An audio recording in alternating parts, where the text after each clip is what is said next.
That's the North Atlantic right there. On a cold February day. Yeah, I know what you're thinking. Why February? And not like July or August, when it's warmer?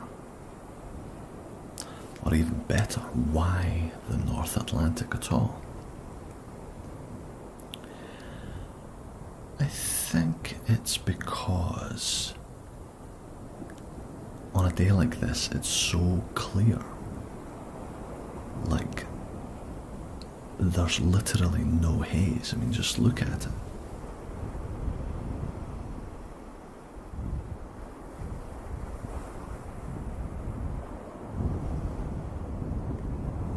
When you're on a ship for quite some time, it's nice to be able to, like, step out and get some fresh air, you know? Well, it's not fresh, of course, but it's close.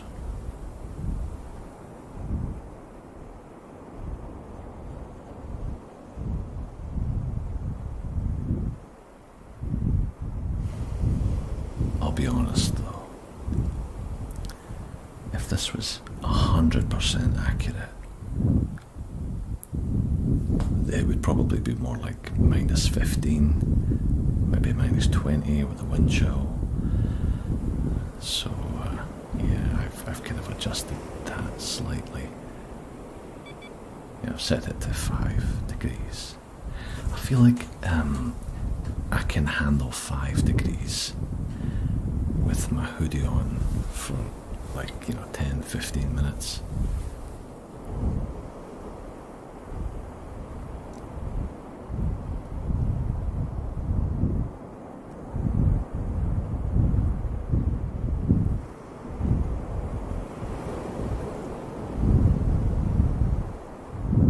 How do you find the wind? Is that a bit too much? Yeah, let's turn that down just a wee bit. Yeah, it's a bit better. I like that sound, like it's nice, but after a few minutes, maybe it gets a bit too much, a bit annoying.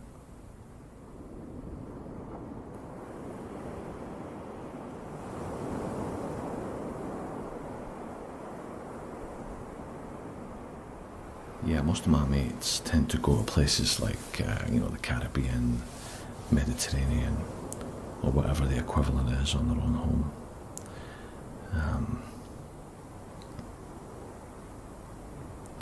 But, I know when they go to the beach, they do exactly the same thing as I do.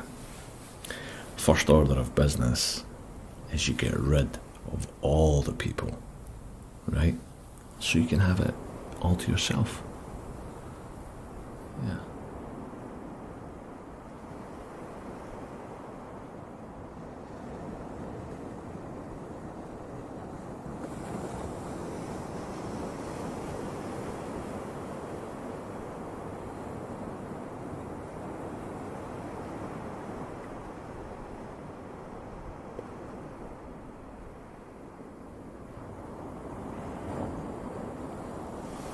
Now, on this beach, North Atlantic Beach, in February, there's really not very many people walking around anyway, because it's too cold. So, I think that makes my beach more accurate.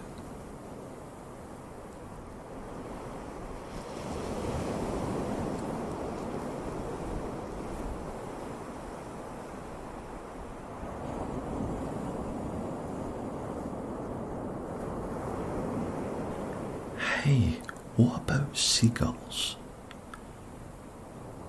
When was the last time you heard a seagull? For me, I can't even remember. Let's try it.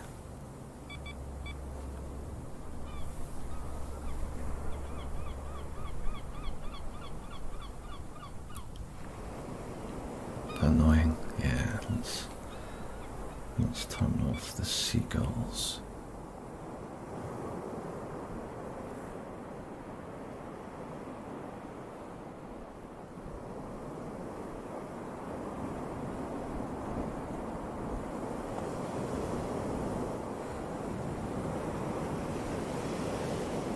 Actually, do you mind if I turn the waves down just a wee bit?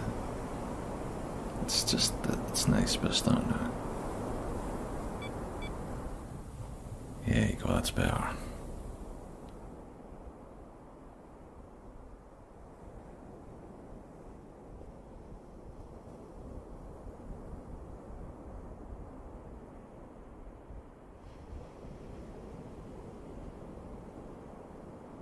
You know, about 700 miles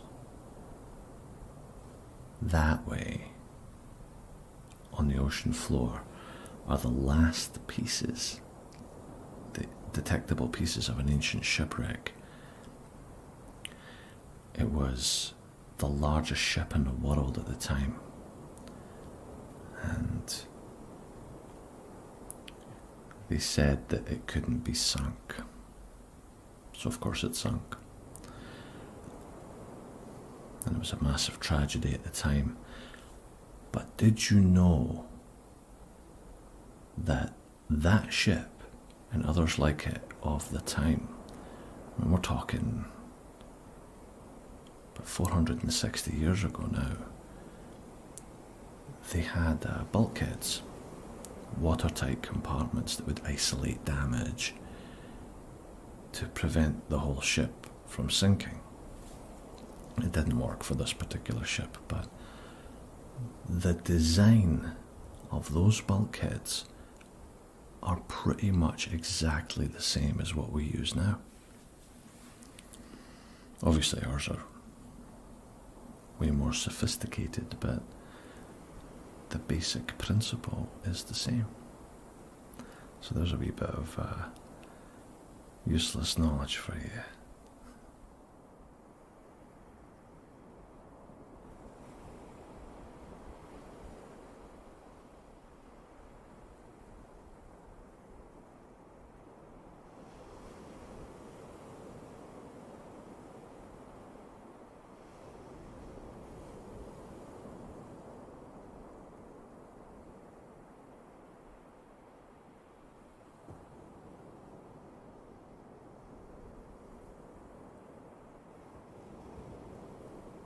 Are you cold?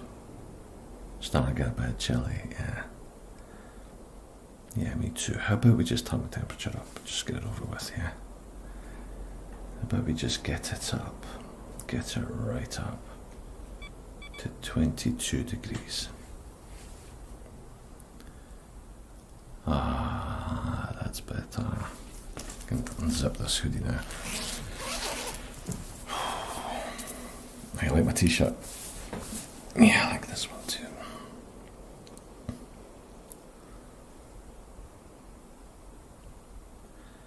Oh, and that's fine, honestly. I've got to get back on duty shortly anyway.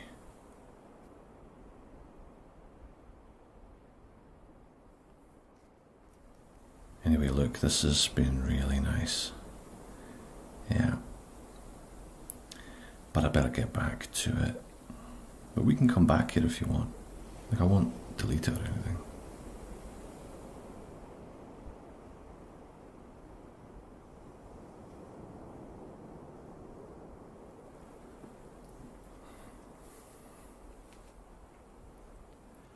Computer.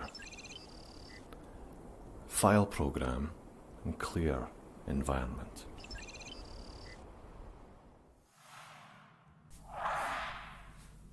Computer. Remove character.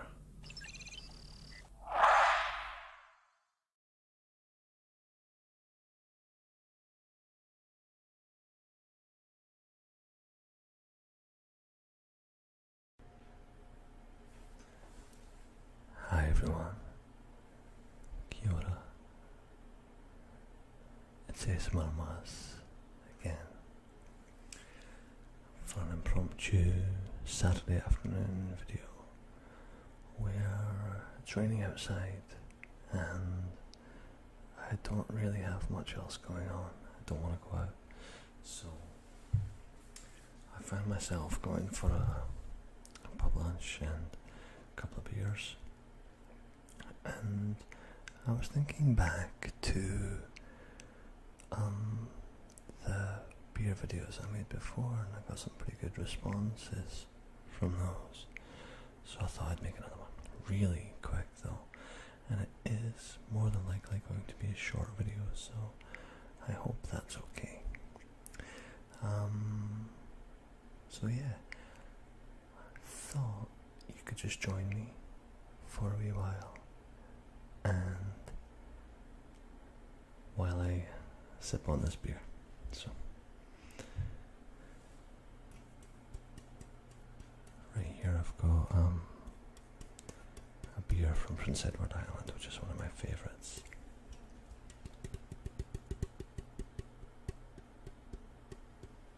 This is Ghan Blueberry Ale, which is really awesome.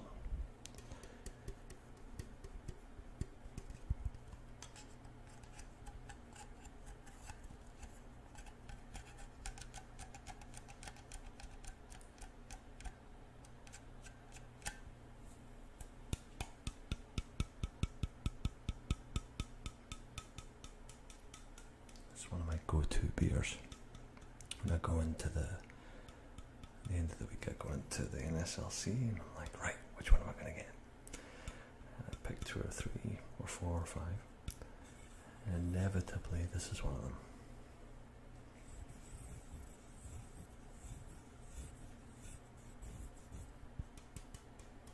Anyway, let's crack open it. Hopefully it's not going to be too loud.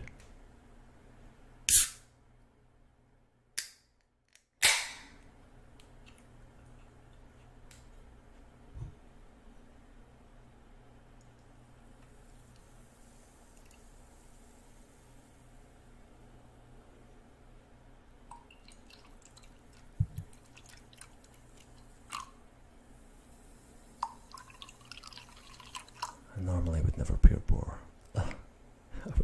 never pour beer like that, but for the sake of audio, needs must.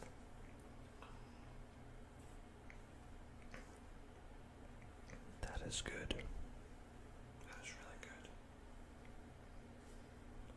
It is fizzing, but it's really quiet.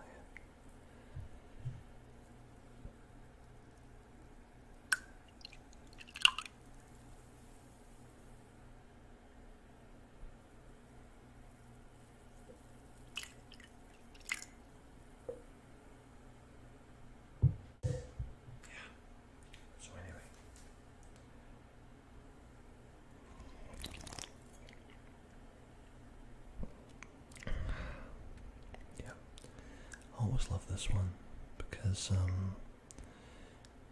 as much as I like fruity beers in general, this one in particular is, and I think I've mentioned this before in one of my previous videos, so forgive me for repeating myself, but yeah, there's another one they make here which I won't name, and it's blueberry as well, and it tastes good, but it tastes like someone just grabbed some blueberry juice and squirted it into a beer, into a lager, whereas this one tastes as though it had blueberries in it from minute 1, day 1, and I think that's their selling point. And you can't buy these in 6 packs or 12 packs. They know that people are going to spend the big bucks on buying them individually, so yeah. Anyway, all the way from Prince Edward Island, which isn't far from here. It's a beautiful place, so yeah.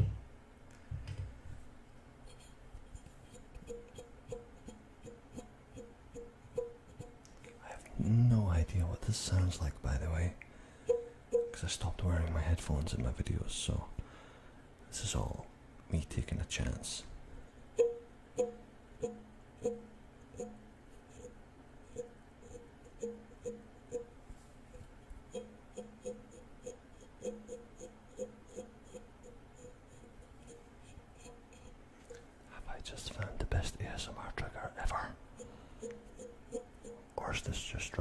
crazy. I have no idea.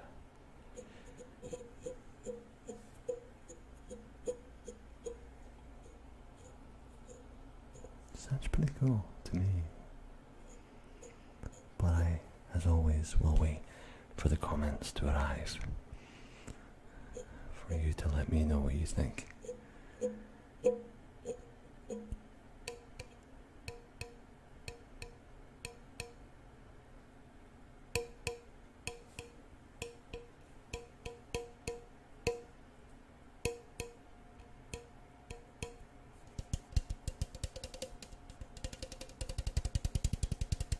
I am not being paid by anyone, by the way, just in case on the off chance that this video goes viral with like 1 million views overnight, which I seriously doubt, but you never know.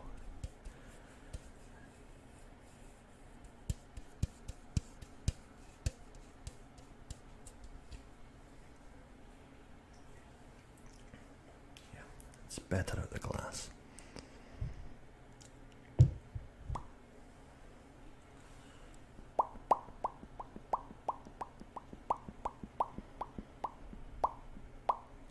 Never done a mouth sounds video before, but I do enjoy watching them, so maybe I'll get in on that at some point.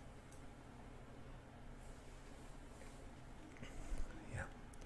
So anyway, as I was saying, purely as part of my ramble, it's raining so much today here in Nova Scotia, and so therefore it's one of those days where you just go, I'm going to stay inside and I'm just going to do some housework. And by housework I mean do nothing. And by, repair and maintenance of showers and stuff like that, by that I mean drink beer. So, yeah.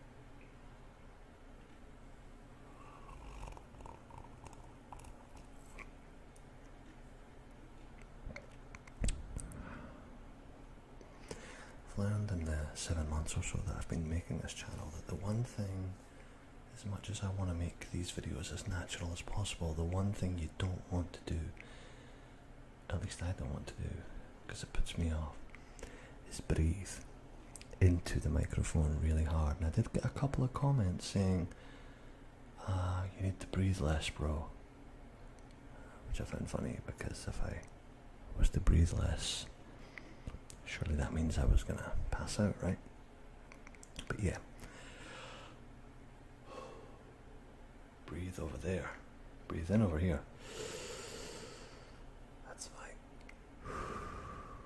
So you'll notice a lot of the SM artists being very careful about where they exhale, because you don't want to exhale right here. Although I do love ear blowing, though. So, but it's different again.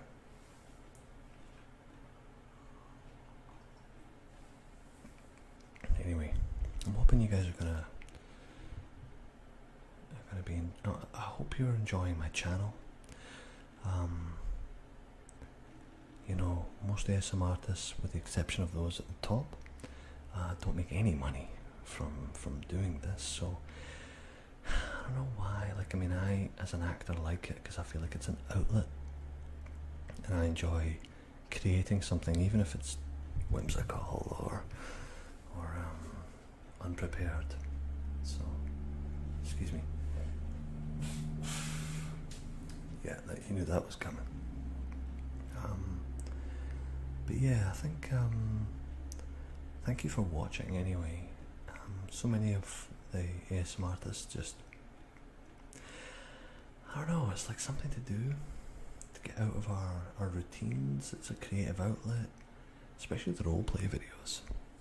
So many people put so much effort into those, and your video might get 100,000 views, and yeah, you're going to get some money from that, but we're talking, in my experience, you're talking something like 20 bucks.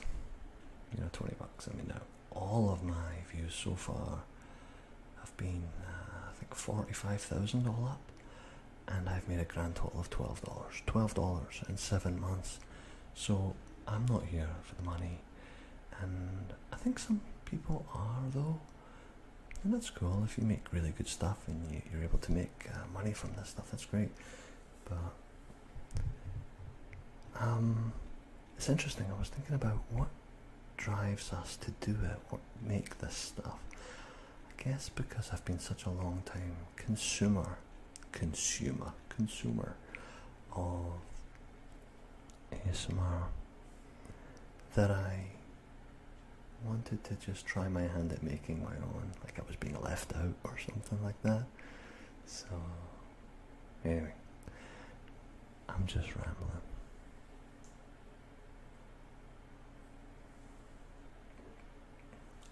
Yeah, but it does seem interesting enough that there are some of you out there who found my videos, and I'm sure other Scottish ASMR voices videos like Articulate Design and Marifari, that some people just have a preference for different accents, different voices, and I feel privileged to know that there are a few people out there who want to find a Scottish voice just to talk to them for a wee while, whether it's for sending them off to sleep or just relax or whatever. So it's cool.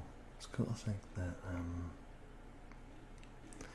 as small as I am in this community, that I'm getting,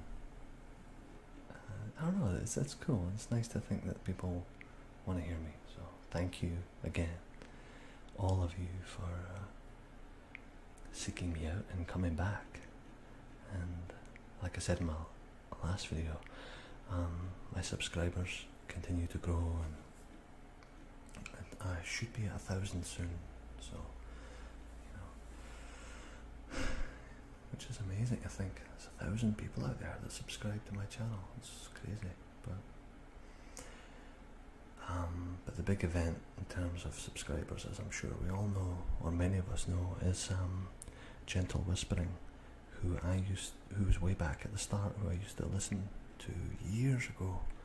Maria just passed 1 million subscribers, and it looks as though ASMR Darling is going to be hot on her heels.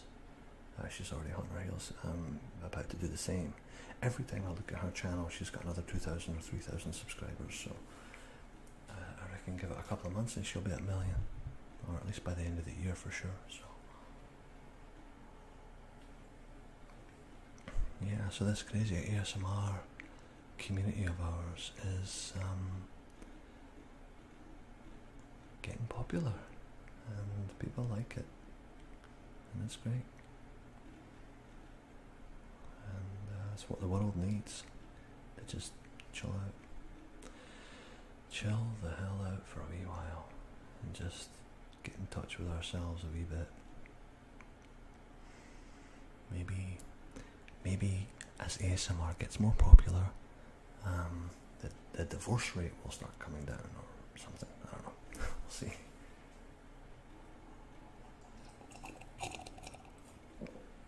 Obviously, I'm exaggerating the drinking of the beer for the microphone. I have no idea if it's working or not. Again, I don't have my earphones in, so taking a risk, as always.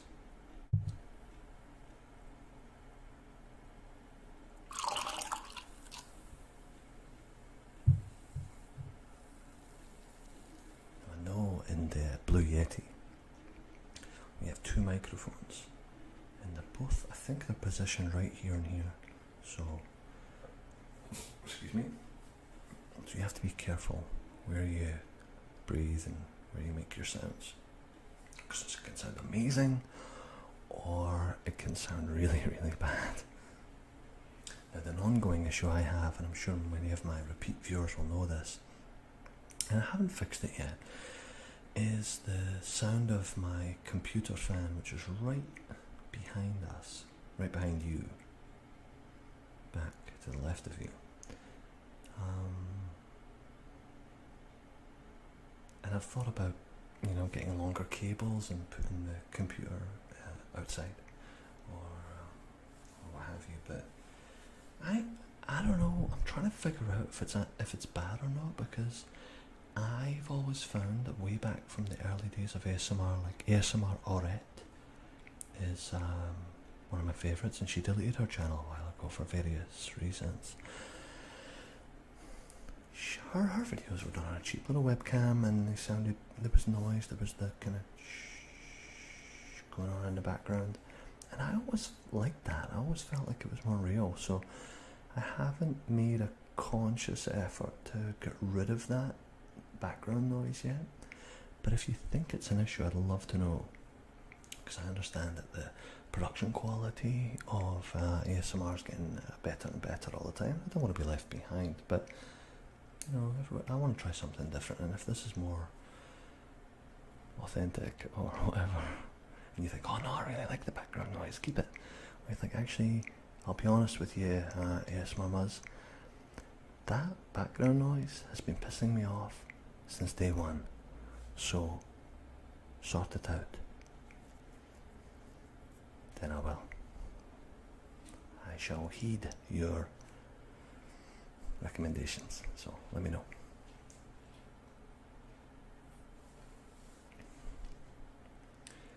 So yeah, anyway guys, I think I'm gonna bail. Okay, I think I'm gonna finish this beer elsewhere because it's getting warm. Nobody likes a warm beer except English people. That's a stereotype of English people, that they like warm beer. Is it true?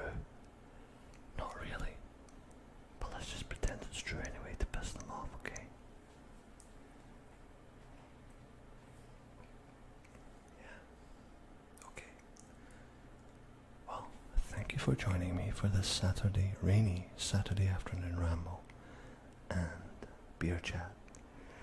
And I hope that you will be back soon. Make sure you smash that subscribe button, because you've got to get me to 1,000 subscribers.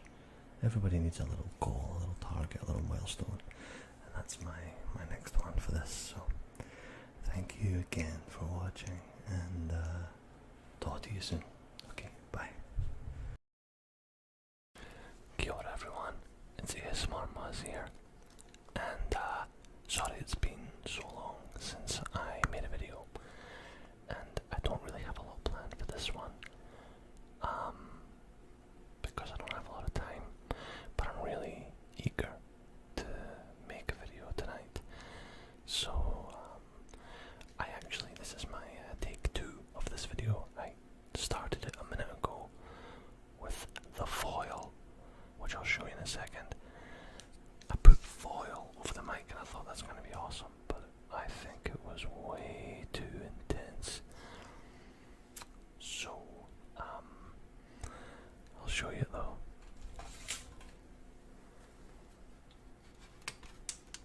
Still got the shape of the mic on there, but yeah, I think it was too intense. I might edit a little bit into the video to show you what it was like, but with the foil away from the mic. That sounds okay.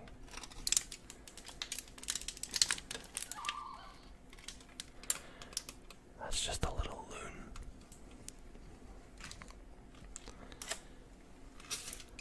Little Canadian loon.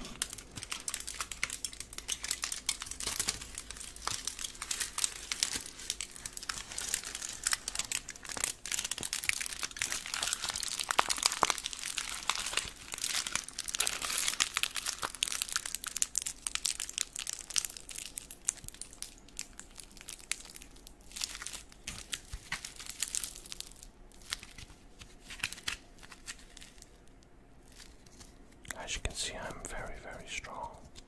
I was able to crush all that foil into a tiny little thing. So yeah, I've been working out recently, so check this out. Oh, I don't know if I showed you this before. This is a $10 note from Australia. Yeah, I think I showed it to you on a previous video briefly, but I was testing it and it makes pretty good sounds.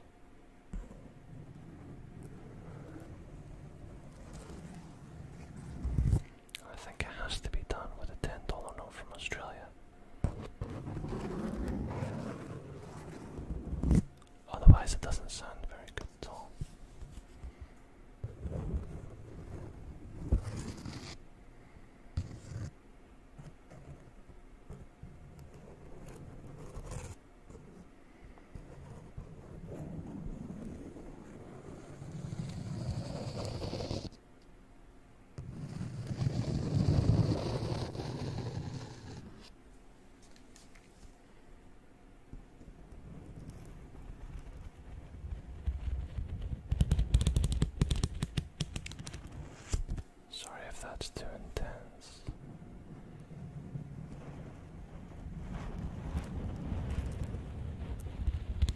Sounds a little bit like ear blowing, doesn't it?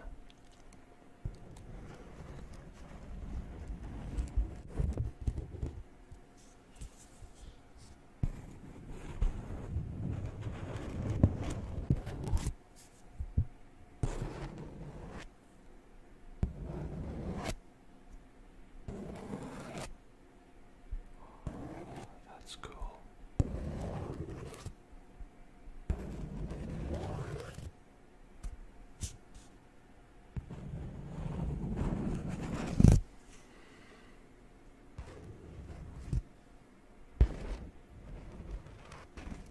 Okay, let's see if it sounds as good with this one. 1,000 francs.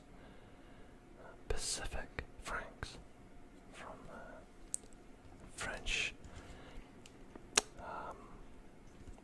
I was going to say French colonies or French overseas territories, but these are actually regarded to be as part of France. This is I got this in Tahiti, in French Polynesia.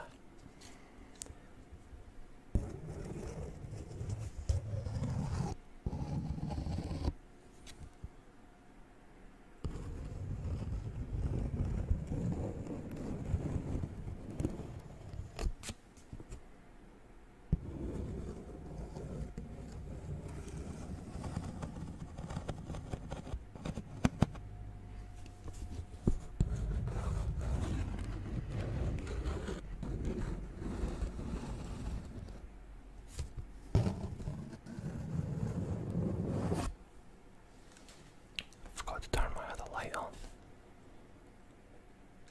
Let's see.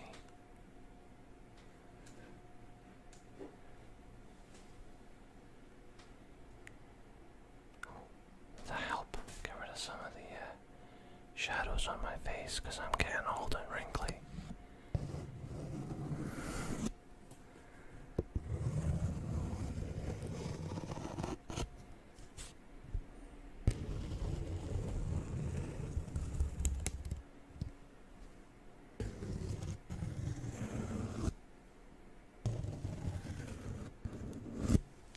Not bad. Not bad. Now, where's the gain? Gain is quite low. So I don't know if this one's going to sound very loud or not, but I'll give it a go.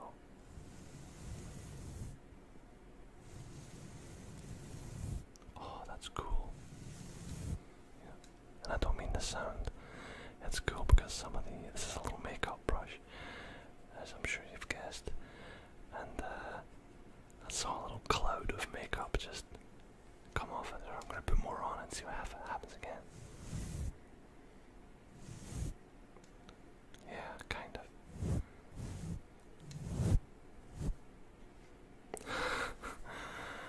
I'm putting makeup all over my microphone. I don't know if this is a very smart idea or not.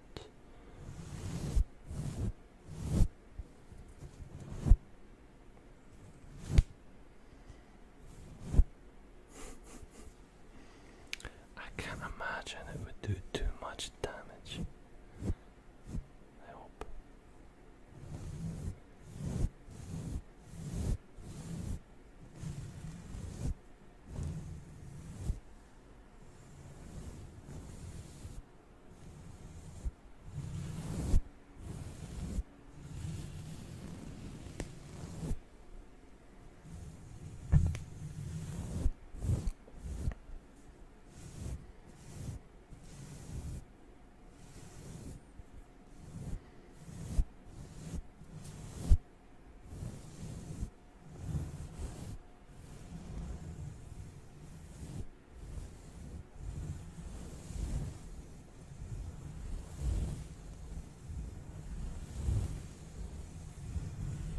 I apologize if you can hear my computer sound in the background. It's something I'm still working on. I tried to muffle the sound from the computer using a mattress, and it did work a little bit, but for some reason the sound from the fan bounces off the walls and still finds its way back into the microphone.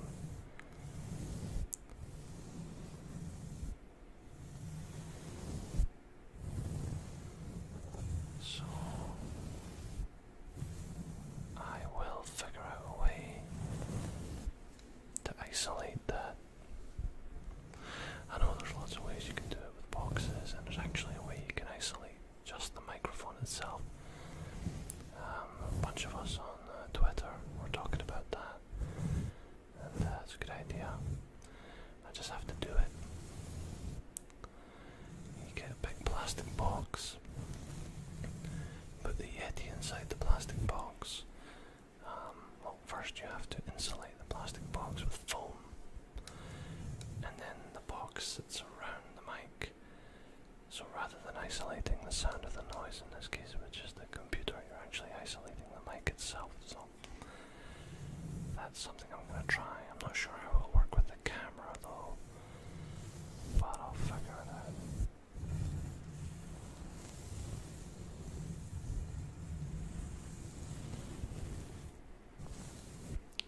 I'll keep doing this because it's actually relaxing me. I like this one. I thought it would be a bit too quiet, but I think I like the sound of this little brush going over the mic in stereo, and I hope you like it too.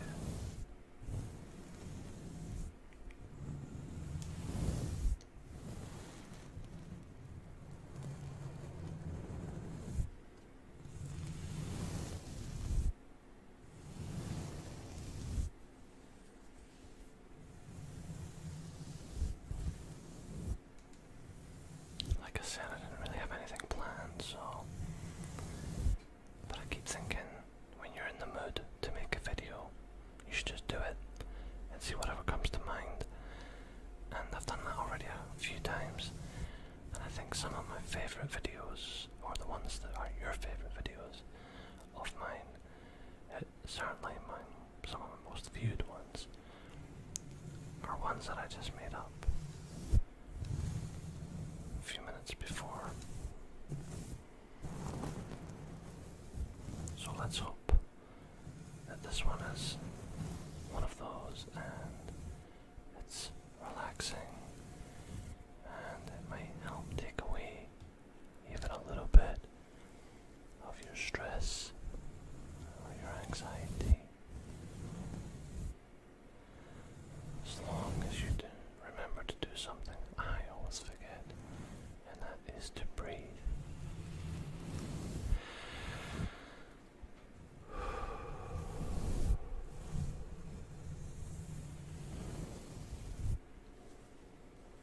Okay, I find that I get quite tense at the end of some of these videos because I'm trying my best to not breathe into the mic.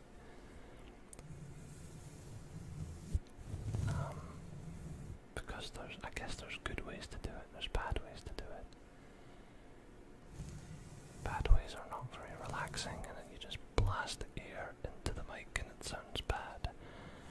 And then there's your ear blowing controlled ways of doing it. Maybe I'll finish this video with a little bit of that, just to see if you guys like it. My very first video was an ear blowing video, because I think it was my favorite trigger. I don't think it is anymore. There's so many other cool audio triggers and visual triggers out there. I have absolutely no idea which one is my favorite now.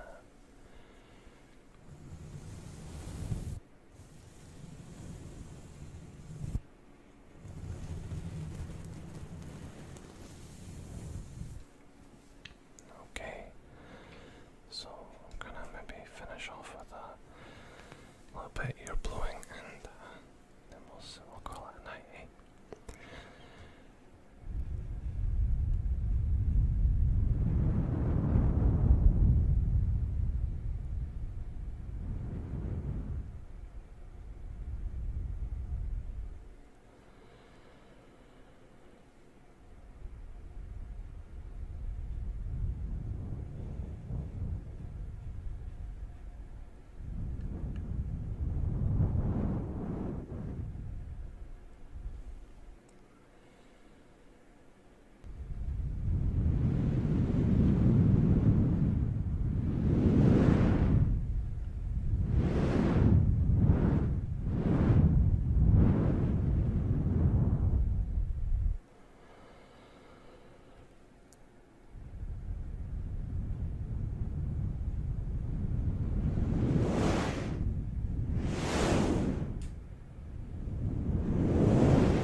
Commander. I very much appreciate you allowing us to conduct this interview with your handmaid.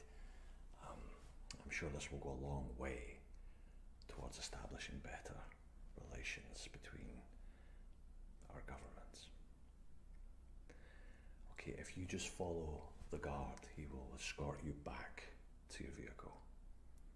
Okay, thank you again.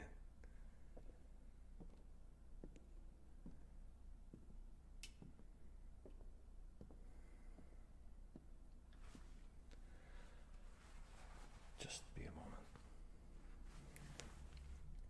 Robert, can you please let me know the moment the commander departs the premises?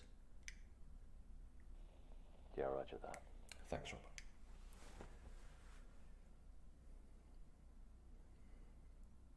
Okay. Just a few more seconds.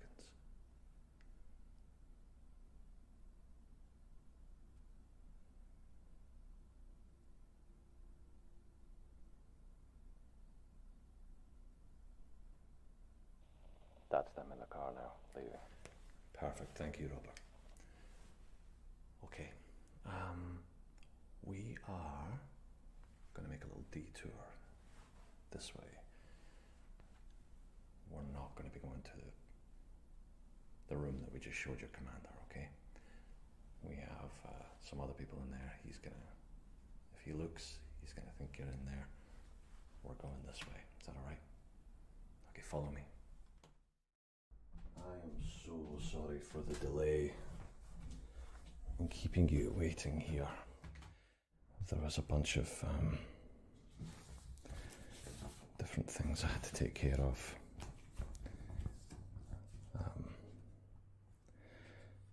Before we could speak.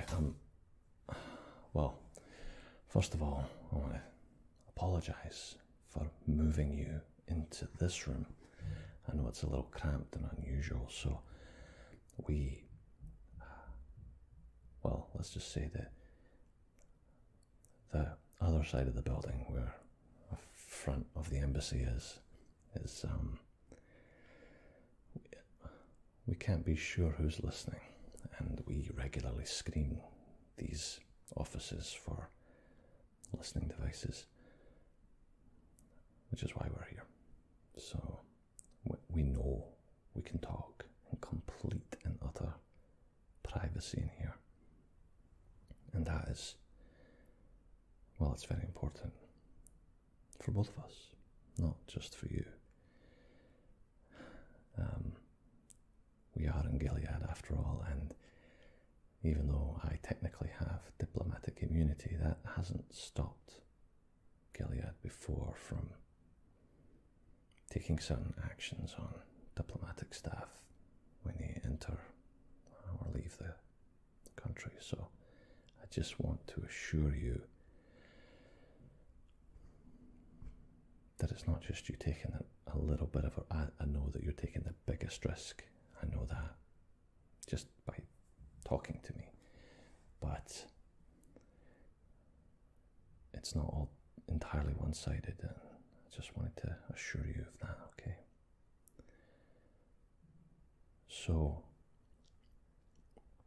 I guess a few weeks ago, your commander told you what this was all about, is that right? Yeah. You keep looking at me. Yeah, we dress pretty casually here. They actually encourage it. I think it's like our own little symbol of defiance or something. Yeah, so a few weeks ago, your commander told you that you were going to be coming to the embassy to talk to someone about your life here in Gilead. Yeah. Did he, did he tell you what to say?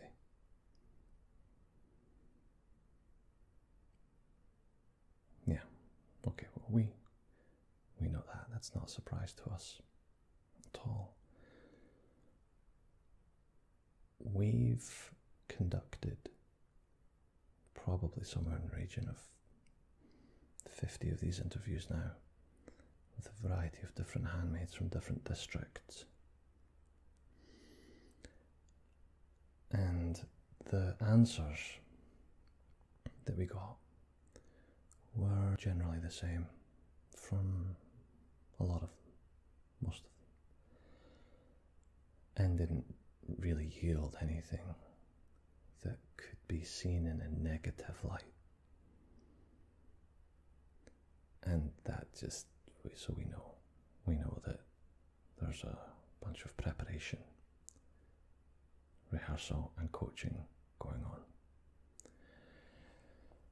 Again, I want to assure you that what you say to me will not get back to your commander. It won't. Because the truth is, there's nothing you can tell us that we don't already know.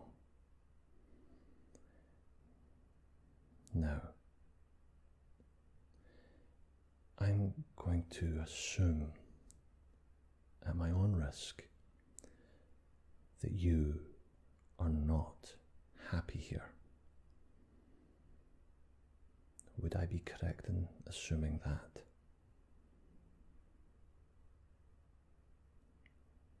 Okay. Thank you. You don't have to answer verbally if you don't want to. I know it is confirmation enough for me. So, based on that, the information you give me will not be going into any report. I will be writing a report for your commander and for the authorities here in Gilead, but it won't be based on what we talk about.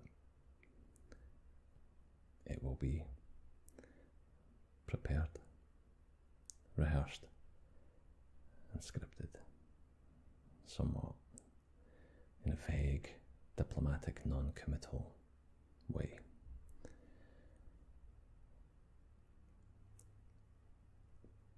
I don't know how much information you have about what's happening in the outside world, outside of Gilead, and its relationship with the rest of the world. Do you have any? You don't know. Of course you don't know. So, needless to say that because of the humanitarian nature, humanitarian crisis, if you could call it that, the rest of the world is not exactly on the best of terms with the Republic of Gilead. And despite Gilead being an extremely powerful, certainly an extremely powerful military nation, country, they still want trade. They need trade with other countries, including the ones that I will be sending my report to. I will be reporting back after this to the Scottish Government, and then they will be sharing that report amongst our allies in Europe, European Union, Britain, Canada, Mexico, and the exiled United States government in Alaska.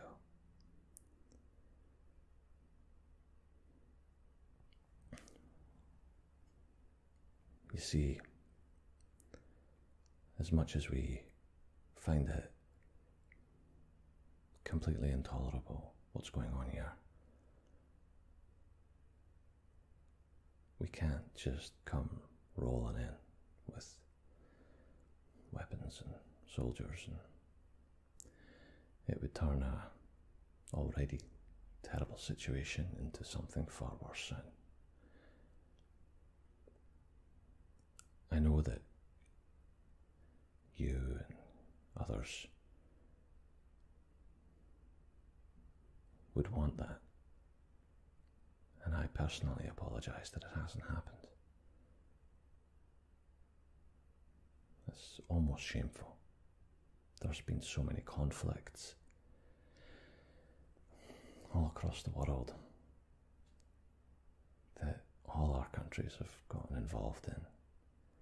We've all stuck our fingers in those pies and sometimes made it better, usually made it worse. And if anything, this is one we should be getting involved in. But I apologise that we haven't.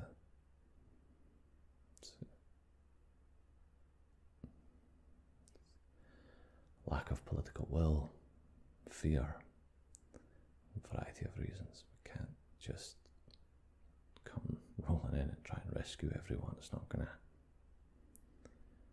happen.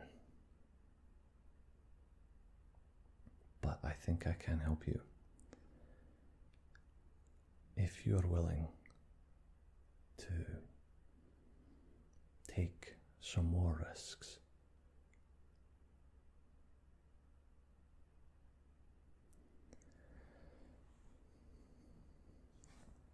I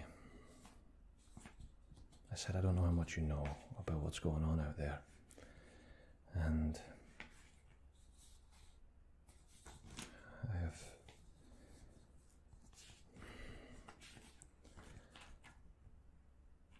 I have helped handmaids in the past to escape. I've personally interviewed about 30 handmaids, and I've helped 2 of them escape. 28 of them are, I don't know where they are. I hope they're alive and well. Unfortunately, I can't just offer assistance to every single handmaid that I interview, otherwise, Gilead would soon notice that something was up and they would be coming after us. Thankfully, in the last few months, there has been an uptick in the amount of refugees fleeing Gilead anyway. Recently, a high-ranking commander and his wife were arrested at the Canadian side of the border. So, I feel like the good guys are starting to get a little bit more brave and willing to take a few more risks. And so am I.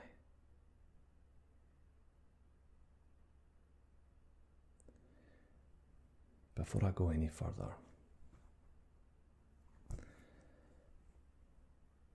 I've read the files provided to me by the authorities in Gilead. It's not much about your previous life, but from what I've gleaned from that, it certainly looks as though you are educated, and you had a good job, family.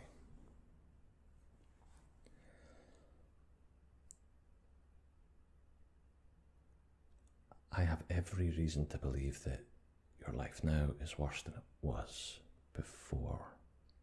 Would I be correct in that? Okay. The reason I ask, as ridiculous as it sounds, there have been some handmaids that I've interviewed who had extremely harsh, poverty-stricken, dysfunctional lives beforehand, and,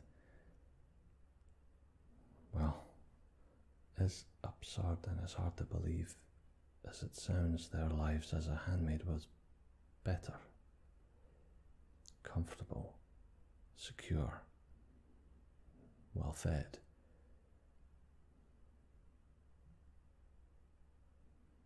It just shows you that the world we had before wasn't perfect. Far, far from it. That to think that anyone would choose to be. They wouldn't choose to be, but would be happy to be a handmaid over what they had before. Well, it's an indictment on all of us and our societies. Technically, they had freedom before, but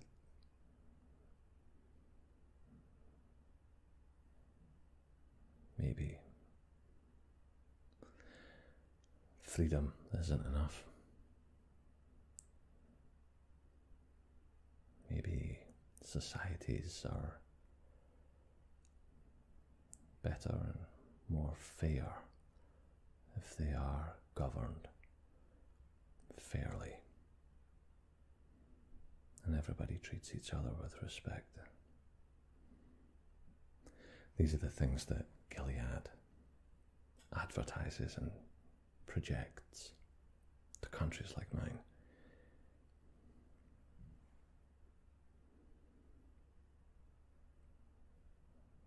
But we know it's not true. And you're sitting here wearing what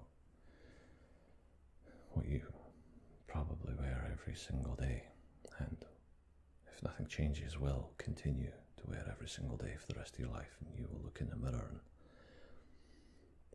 it reaffirms your enslavement.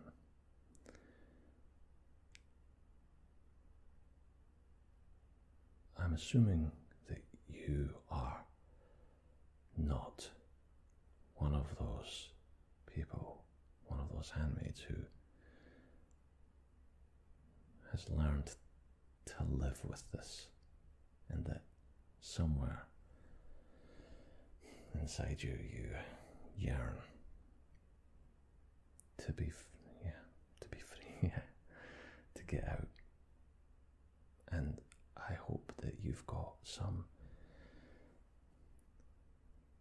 I know they beat you down, so I know it's, the hope is scarce. I really hope that you've still got something left in the tank to push you forward, to get you through another day, another week, another month, another year. I can see in your eyes that you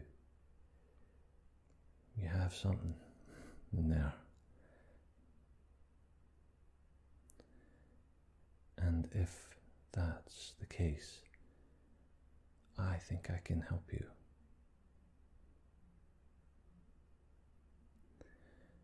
It's not going to be easy, but if you're willing to take a few more risks, then I am too.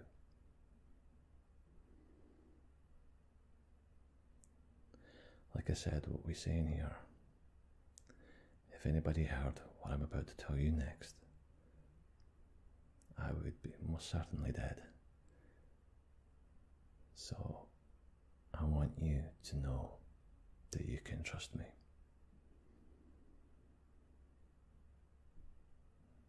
Okay. Now, I have here some documents regarding an upcoming military exercise along the Canadian border. This exercise will mostly consist of armoured vehicles, often visible to the Republic of Gilead forces on this side. The purpose of this is not to start anything, although the official purpose of these exercises is always to let the other side know that we're here, that we're there. Not that Gilead has shown any particular designs of moving north, but as I said, they're extremely powerful military country, so we can't rule out that they may decide to flex their muscles in that regard. Toronto is very, very close to the Gilead border, and most of the Gilead refugees are there, including a lot of handmaids. Even more since a recent escape of well over 100 refugees, mostly children, made it. This happened. It brought a smile to the face of so many around the world who've been keeping up with this unfortunate situation. So there's hope. There's a lot of hope. However, based on what I'm about to tell you, that it seems that Gilead is not exactly too happy about that, and they're not going to take it much longer, so they've decided to switch some of their tactics. Flight restrictions, cargo inspections, things like that have been like tripled. So, however, there is still a few options for you, should you be willing. In a few weeks, we will be conducting a military exercise. British government, Canadian government will be stationing a variety of armoured vehicles, including tanks, along the border. As I said, they will be mostly there just to fly the flag and make it look, want Gilead not to do anything. However, one of their main reasons they're there is they have some extremely good optical equipment, including thermal imaging cameras on these vehicles, and they will be scanning the border looking for refugees, just like you. This is a really good thing, and already, as we've tried it a couple of times before, we've managed to pick up quite a few refugees. The Canadian Border Force, in conjunction with the military, have had some remarkable successes there, based mostly on the sheer will and determination of those trying to escape, crossing frozen wastelands, crossing rivers. It's been awesome. Now, Gilead have been stepping up their drone patrols along the border, and one of the fortunate things that happened is when the United States government was exiled, they effectively switched off the entire GPS system which was under their control. So this is why we were able to so easily arrest a high-ranking commander and his wife recently, because they could literally stray across the border without realizing it. The border is a hard border. There is a line, but nobody really knows where it is except us, because we utilize the European GPS system, which Gilead has no access to. So we have an advantage. We know where Canada ends and Gilead begins. And as you may know, there's no fence, there's no wall, there's a few rivers, there's a few gaps in the trees, that's about it. So we know when you've crossed over, and we'll grab you and keep you safe.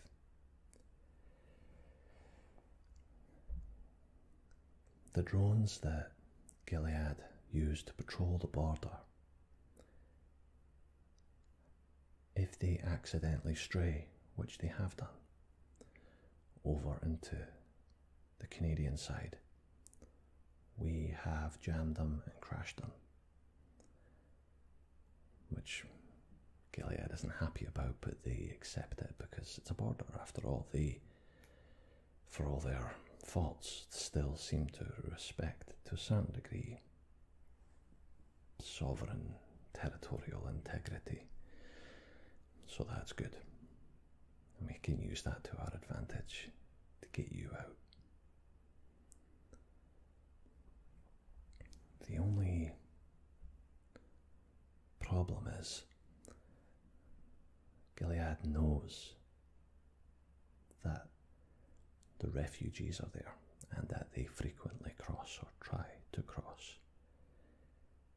And so even though it violates every international rule of warfare, they have put Canadian flags, maybe even British flags, but certainly Canadian flags on some of their vehicles that operate near the border,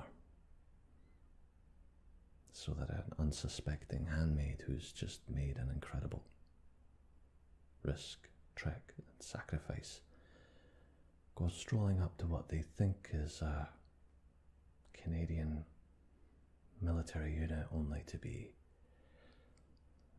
confronted by guardians of Gilead and taken back, or who knows what. Maybe sent to the colonies, who knows what. So we've obviously protested against that. It's unfair. It violates international rules. But let's just say that it's not the first international rule that Gilead has violated, so then I don't think they care too much about that. When this exercise begins, the drones won't fly, so there will be a gap. I will be providing you with an area in Vermont, what used to be Vermont, and what used to be a part of New York State. I'm going to let you look at that in your own time. It's up to you if you want to take that with you or not. Only you can decide if you're likely to be searched, or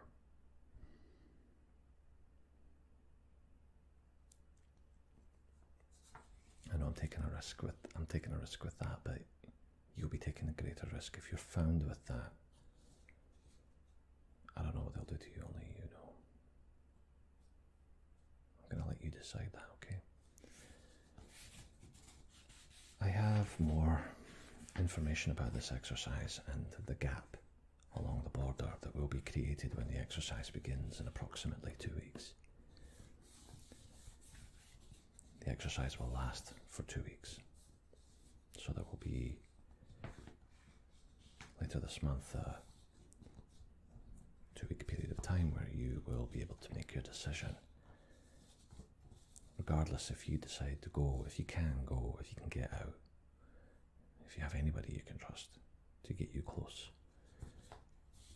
then I would urge you to take that chance at that time. If not, then the information I provide you will still be useful. But because the drones will be back, more than likely back patrolling that area, that it will be riskier.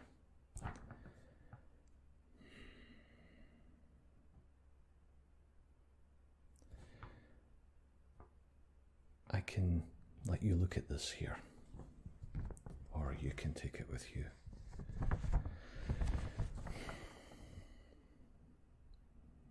These are the 3 main vehicles that you will encounter along the border. They're tanks.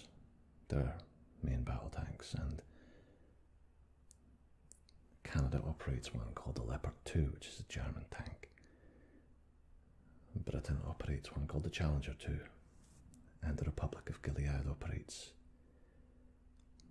the Abrams M1A2, which is a United States vehicle. Now, at first glance, a tank looks like a tank. urge you to study the details of these. There are differences. And if you are lying in the forest and you see one of these vehicles and you don't know where you are, you may already be in Canada. You may still be several kilometres inside Gilead. You see one of these vehicles with a Canadian flag on it. You need to know. You need to memorise this design. There are distinct differences. The skirting, the exposed wheels, the rear overhang, and the sloping armour is significantly different on the Abrams than it is on the other two. You will be tired. You will be exhausted.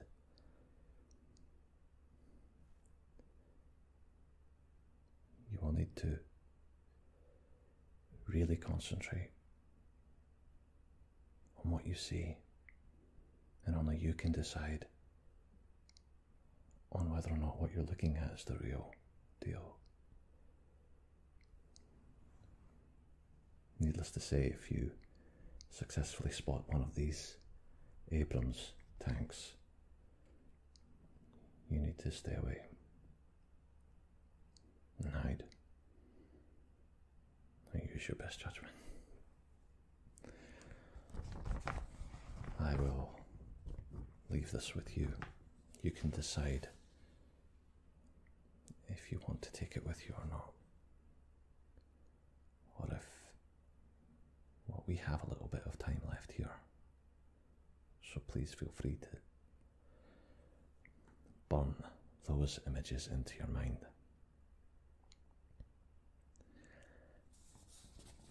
I've learned that in times of extraordinary stress and pressure, especially when it comes to one's own survival, that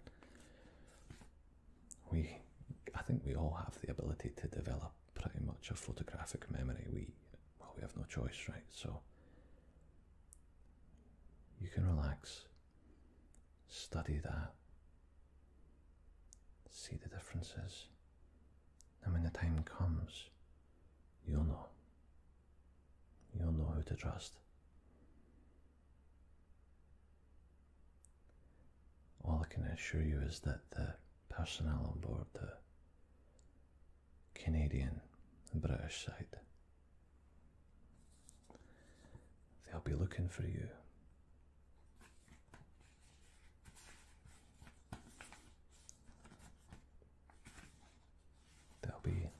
They'll be watching.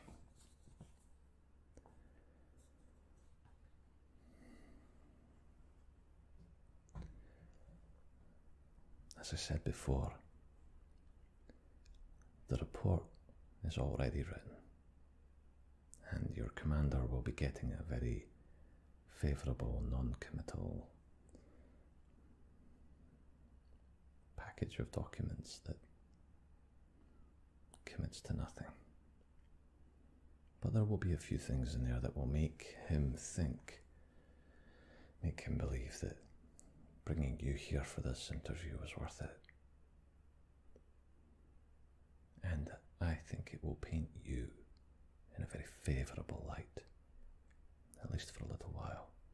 I'm hoping that will buy you the space and time that you need to decide if you are willing to escape.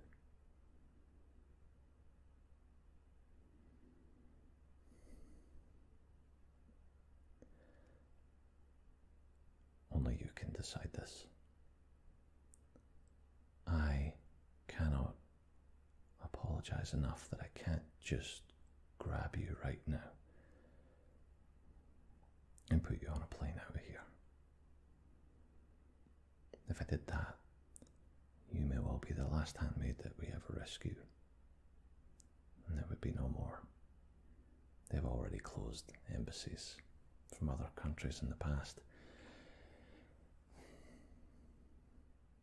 My country, Scotland, has thankfully been looked upon as one of the more neutral parties. We're small, we won't hurt anyone, and we wield significant small power.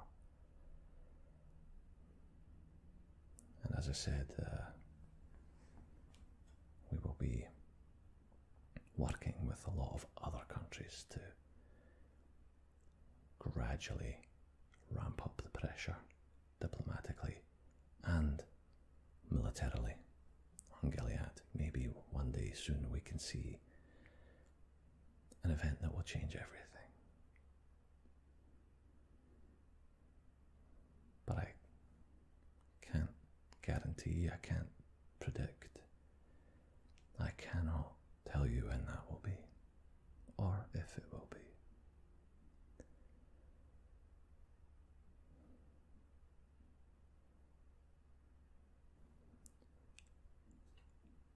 Our time is nearly up, and your commander will be coming back to pick you up in a little while.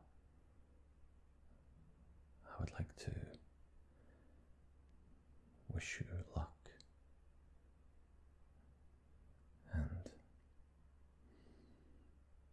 I believe that you can do this. After sitting across from so many wonderful people like you, who have this ridiculous designation as a handmaid, I have learned to trust my own instincts, to see what I can see in your eyes, and I definitely see strength, determination, and hope. I firmly believe that that is what's going to get you to where you need to be. It won't be easy, but I know you can do it. And when you get there, I am personally going to jump on a plane and greet you on the other side. I promise.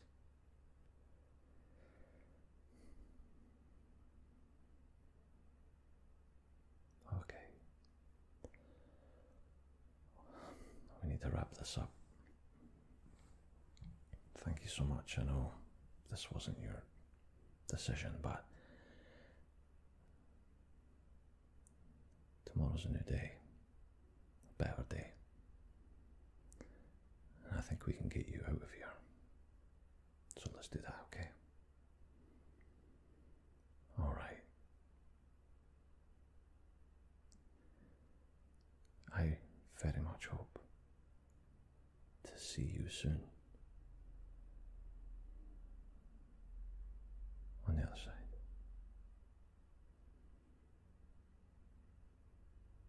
Okay. I'm going to leave you to look at these until we have to take you back. All right. You take care. Do whatever you need to do. Study those documents and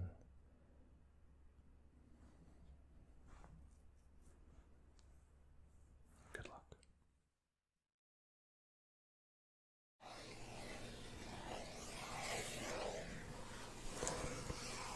Kia ora everyone, and welcome back to Scottish ASMR Muzz once again. Following on from a video I did a couple of weeks ago about movies, I thought I'd do another one, so here I am. And I didn't really have any method to it, I just went through my collection and thought that'll be a good one, that'll be a good one. So maybe you're familiar with these, maybe you're not, and if you're not, I apologise if I drop any spoilers, okay? I don't mean to, and I'll try not to. So, anyway, first one I was going to show you is this one right here in a bright orange sleeve called The Wrestler with Mickey Rourke. Now, I don't really know much about Mickey Rourke films, believe it or not. As much as I claim to be a huge movie fan, there are certain movies and actors I'm just not familiar with. But he is amazing in this film. And this is a great film. It's the name looks like it's a sports movie. It's not really. It's just it's a drama. It's a family drama about a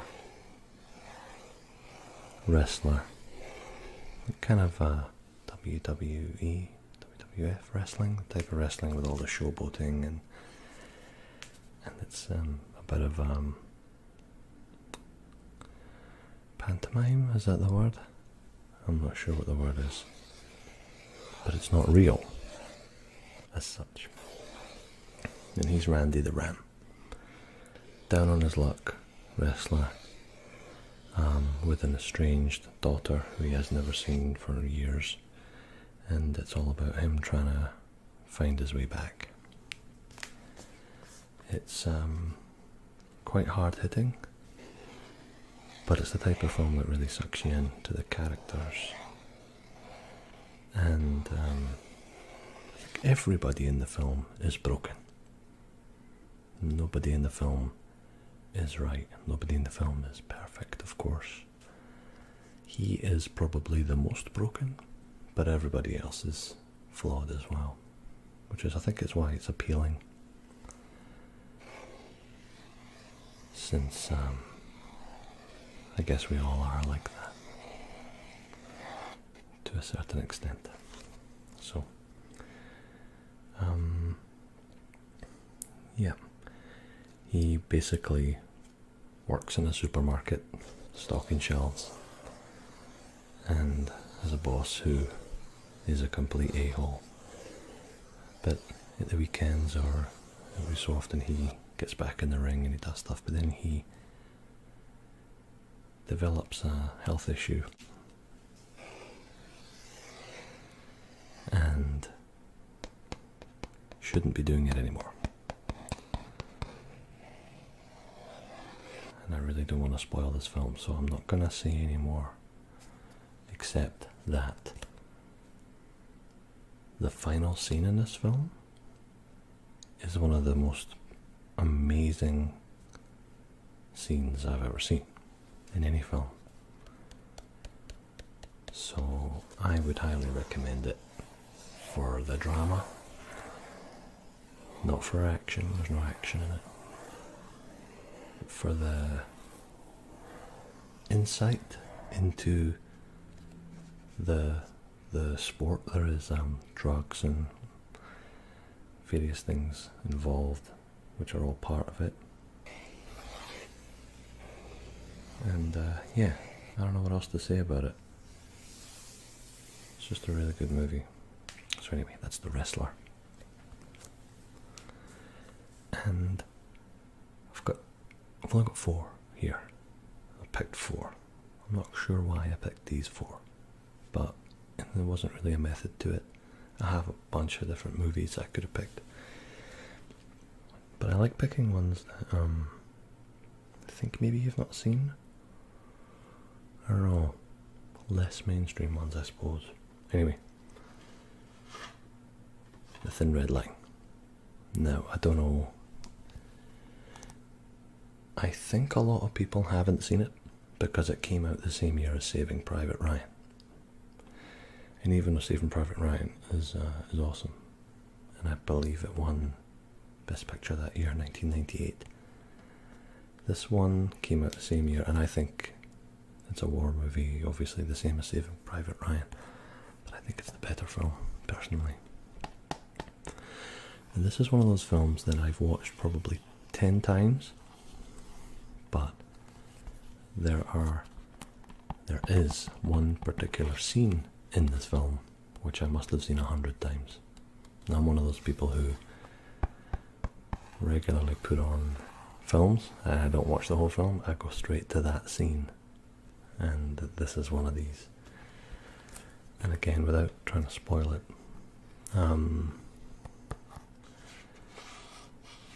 the American forces attack a village in it's in the South Pacific. I can't remember exactly where. I think it's in Guadalcanal. And the village, a Japanese village,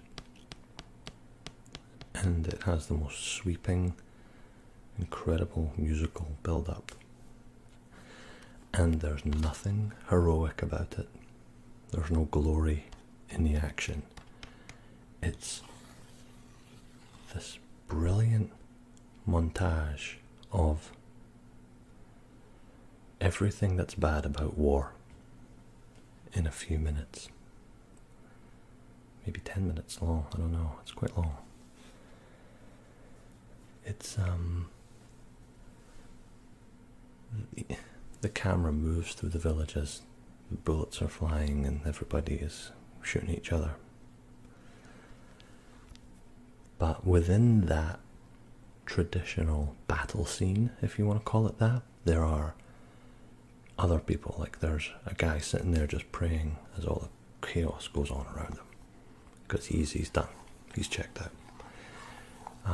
There's a crazy guy who's just walking around with a hat on, smiling and giggling, which is quite jarring the first time I saw it, but every time I watch it again now I think that's perfectly indicative of the madness of war and what's going on here.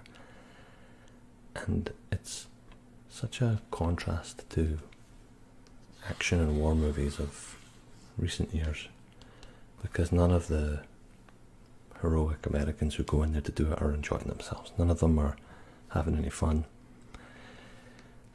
It's hard to describe.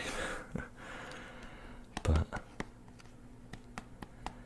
yeah, it's interspersed with these shots of nature, like trees and birds and stuff like that, which is kind of arty, but it's almost showing that there's life and destruction going on around the battle and the battles throughout the film, and how it's all connected.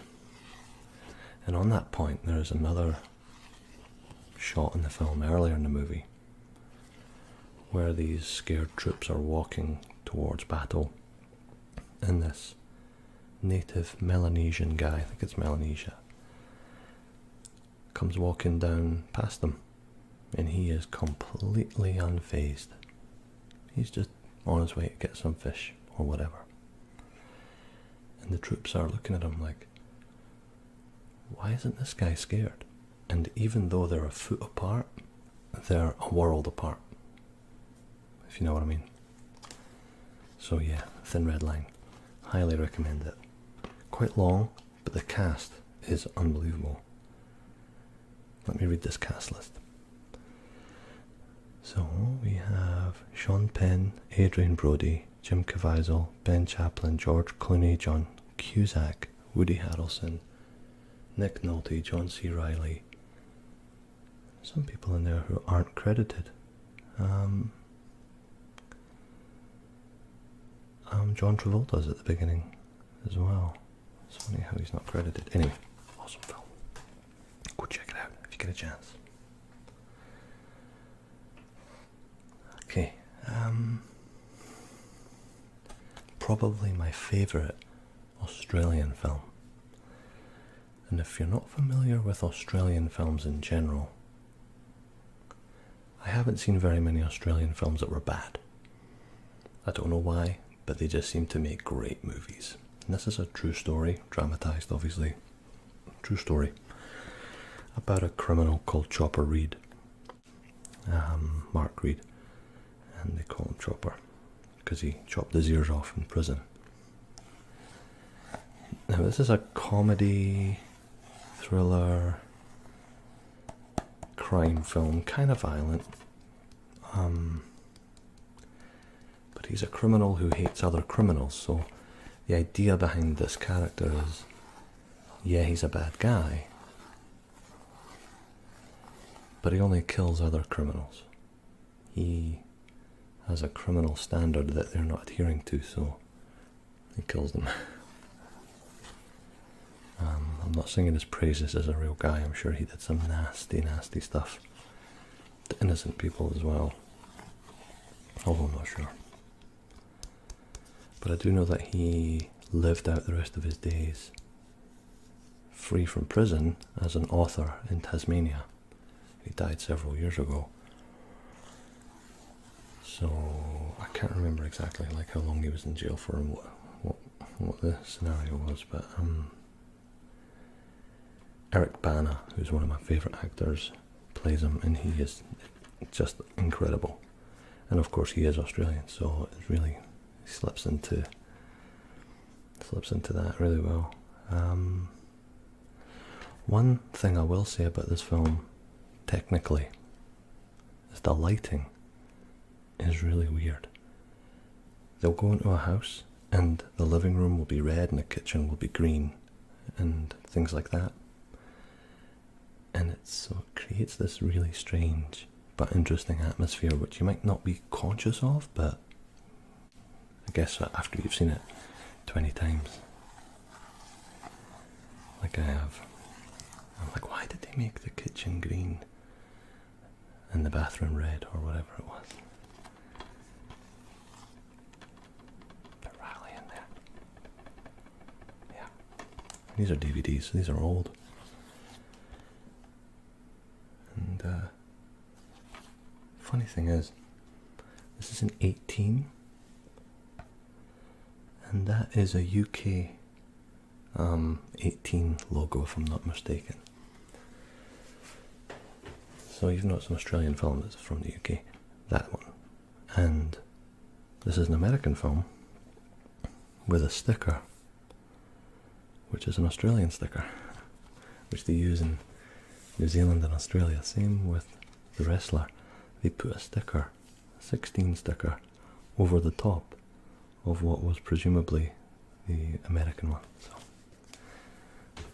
that's how you can always tell where they came from. Now the last one I want to show you today is The Hitcher.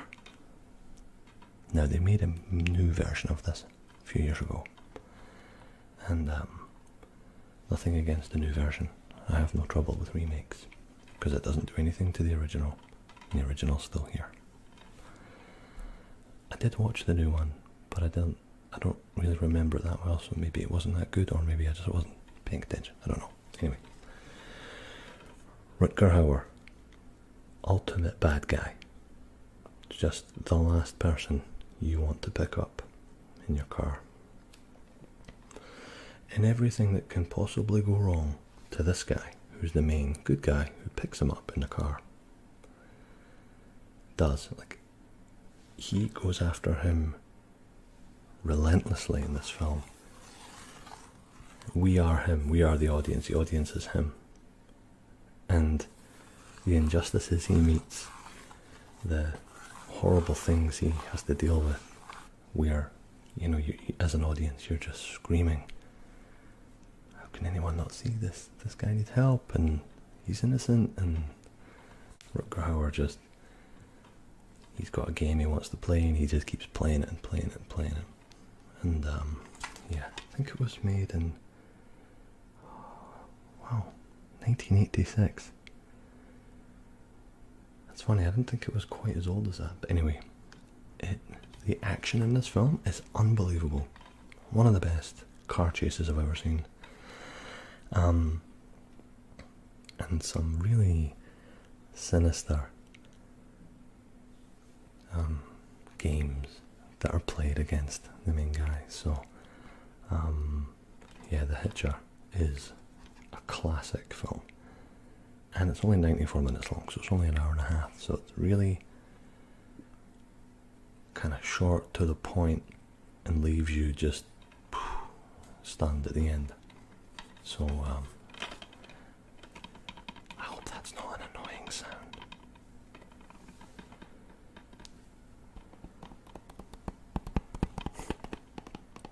Anyway, that's my 4 videos for this one.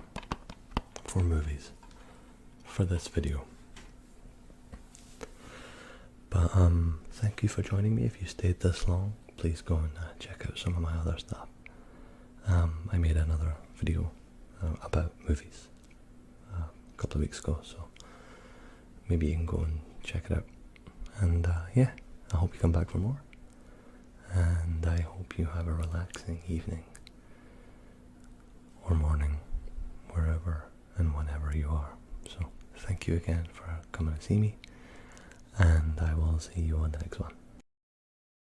Yeah, man, she's pretty cool, but yeah, okay, man, I'm gonna leave you to it. Okay, I gotta go, man. I got a YouTube channel, and I'm making a video tonight, so I thought I'd yeah. Okay, hey, look, man, I gotta start recording. Yeah, well, it's yeah. Oh, basically, I fake a Scottish accent for the next 20 minutes. Yeah, it's pretty funny. Yeah, okay, brother. Okay, see you, bye.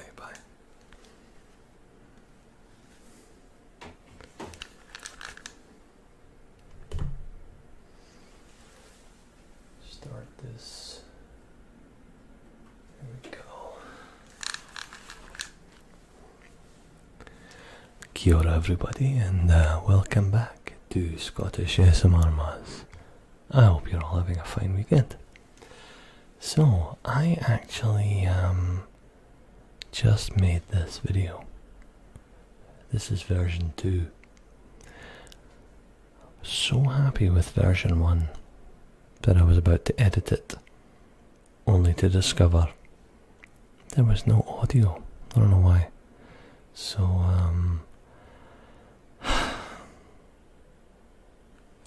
bit annoyed. Let me just turn this light down. I'm determined to not do any edits with this video. I figured I'll just start it and end it. Okay?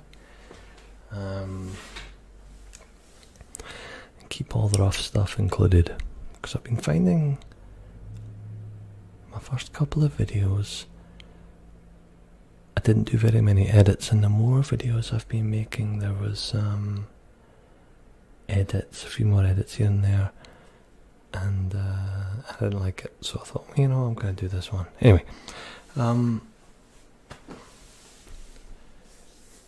what can I say about this video? What is it? I don't even know. I'm going to title it. It's a ramble, Scottish ramble. And yes, the beginning of the video was a joke, and I hope you thought it was kind of funny. I hope. Honestly, I am Scottish. I don't know how convincing my American accent is, but there you have it. Anyway, my intention for this weekend was to make a video about money, right? Like, I'm a capitalist, I'm going to make money. And by that I mean I was going to make a video about banknotes, because I've collected these banknotes over the years and I thought they make really cool sounds.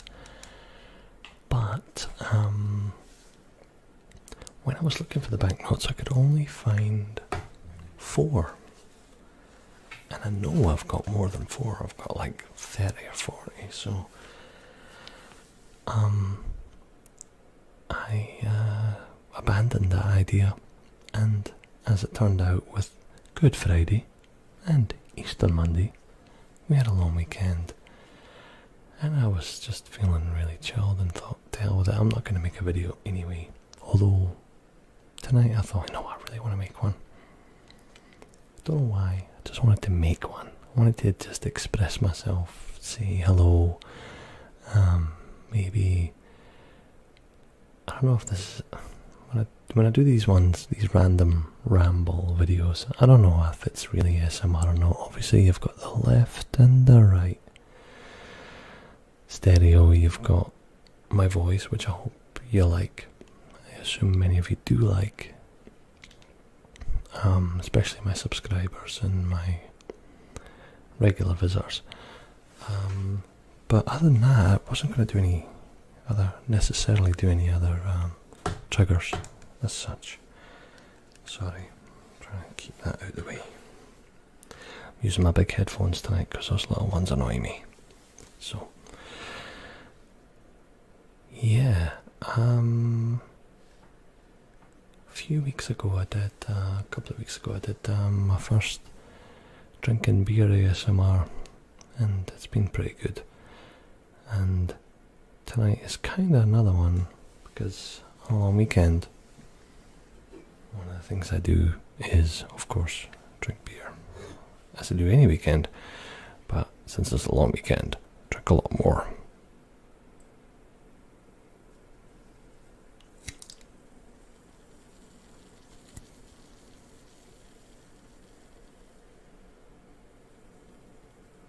I think that sounds pretty cool. Anyway,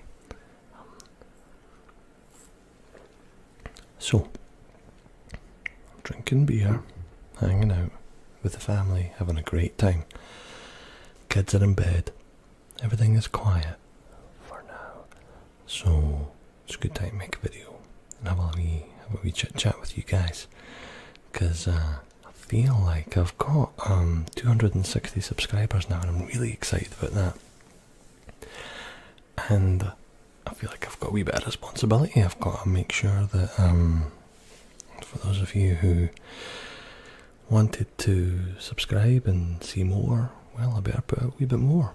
So here I am. Now, one thing I did want to say, which I think you might find this quite interesting, is the microphone. Okay, the microphone level. Now, my table is not that high. It's quite low, so the microphone is perched on top of a few things.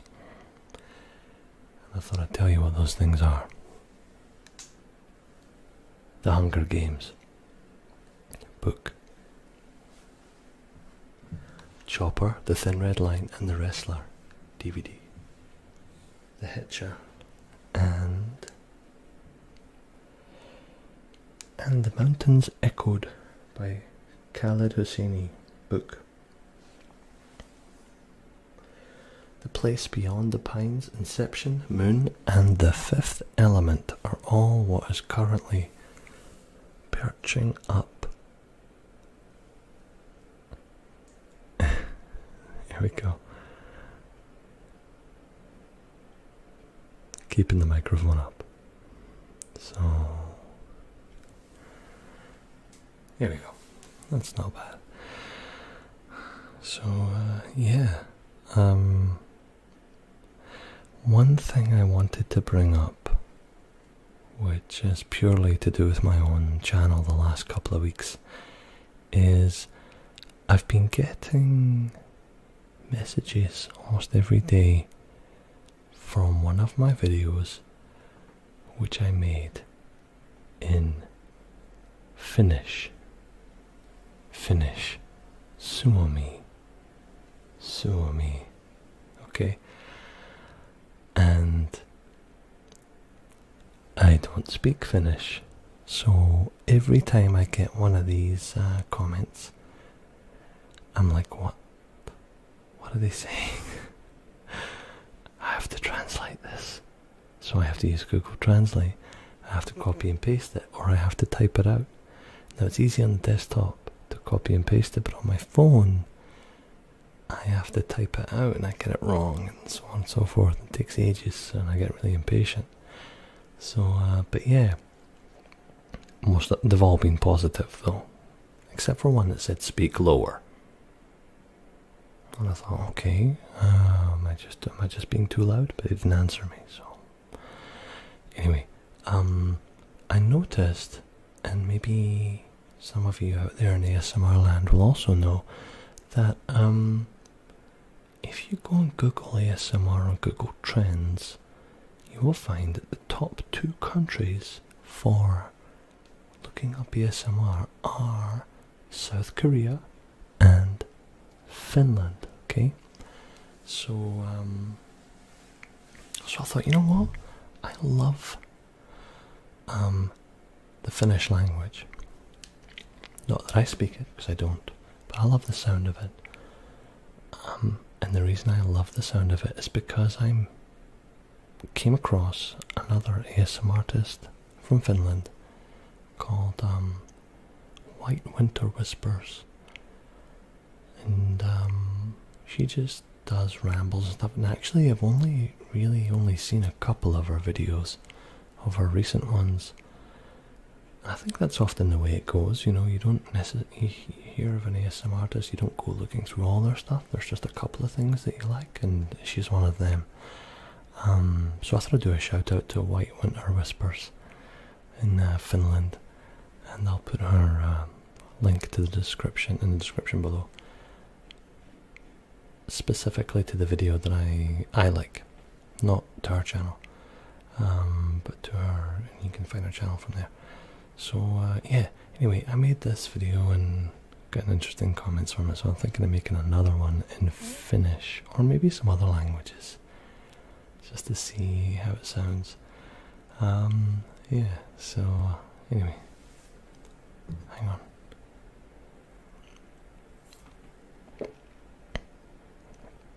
That's better. So, gonna go to bed soon. So I figured I'd get this done first, and like I said, I'm not editing this one. I'm just gonna start it and stop it. What I have noticed though with this setup is the audio gradually starts to go out of sync after about 10-12 minutes, and I'm hitting at 11 minutes now, so there's a good chance that it might be a little bit out of sync. If it's really bad, I'm gonna fix that, but I'm not gonna edit anything else. Anyway, I hope you enjoyed my random ramble. Oh, one more thing. Excuse me, one more thing.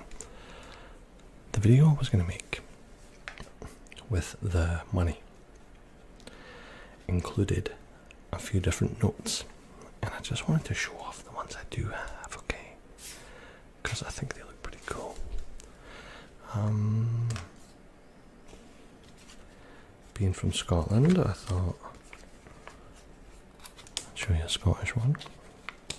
Because even though Scotland is part of the UK, and the UK has one currency, which is UK pounds, Scotland has its own banks which issue their own money. Okay, the same thing happens in Hong Kong. Okay, a lot of people don't know that, and that's one of them. It's £10 from the Clydesdale Bank in Scotland. On the back, that's Edinburgh. That's where I'm from. And that's Robert Burns, Rabbie Burns. Okay. And here's another one. £5 from the Royal Bank of Scotland. Okay. And that is Lord Islay, first governor, whoever that is. On the back, Culzean Castle. Cool. And I've got, from the opposite side of that world, where I spent a year living, is $10 from Australia. Okay. Front and back. Pretty cool.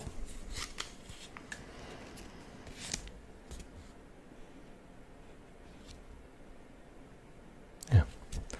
Now the last one I'm going to show you, I'm not going to tell you where it's from, because it's pretty cool, and you have to guess. What's that? Right?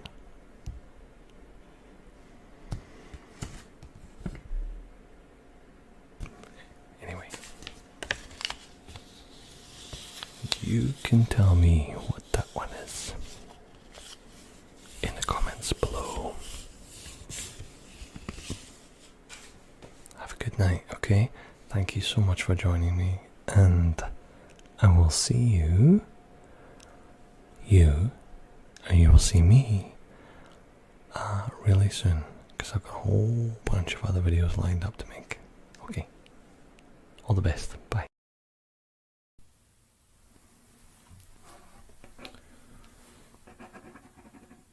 Hey.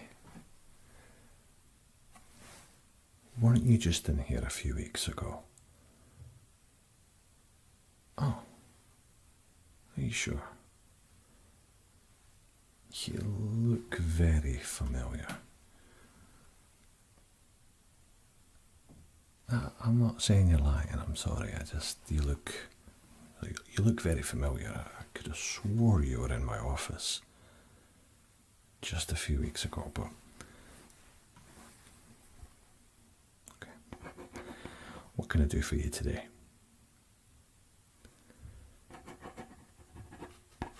Okay. Your ears. You need a cleaning. Wax. Okay. And can you just confirm your details for me before we start? What's your first name? Okay. And your last name? Oh, it's a good Scottish name.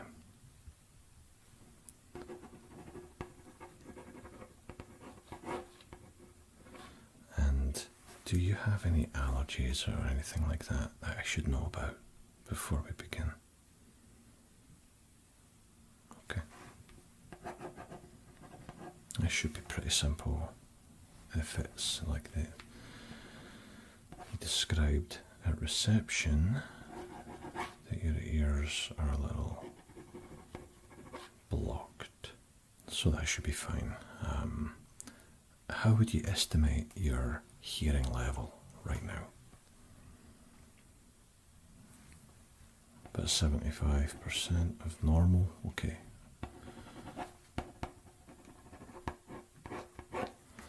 Alright, let's have a wee look. So, let me just have a wee look. See in this one. Oh yeah. Yeah. I can see some wax in there. Yeah. It's not awful. It's not that bad.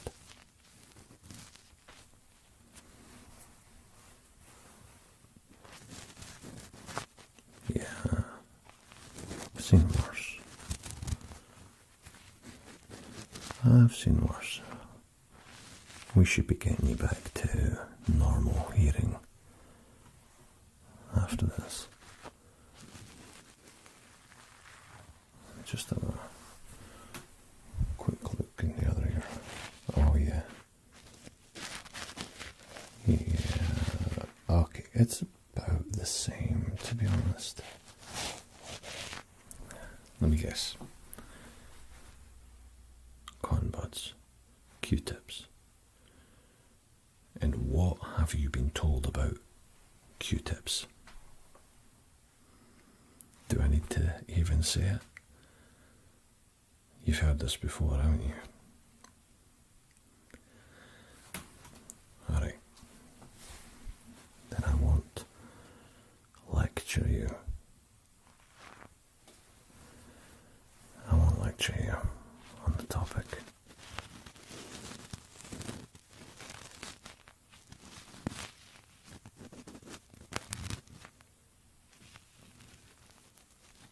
So, okay.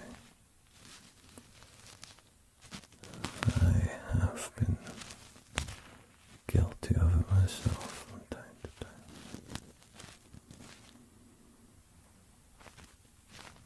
Yeah.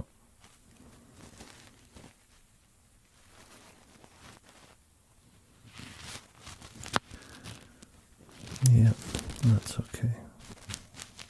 That's why you come here.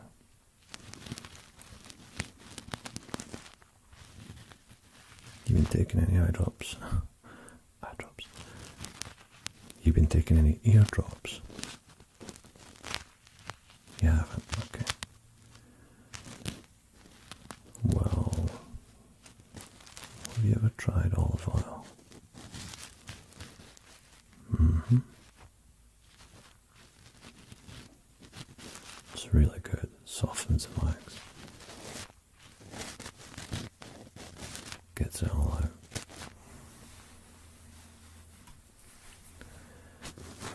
Well, it doesn't get it out, but it helps a lot.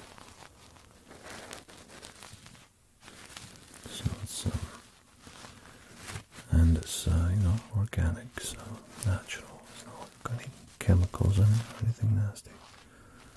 So it's pretty good all round.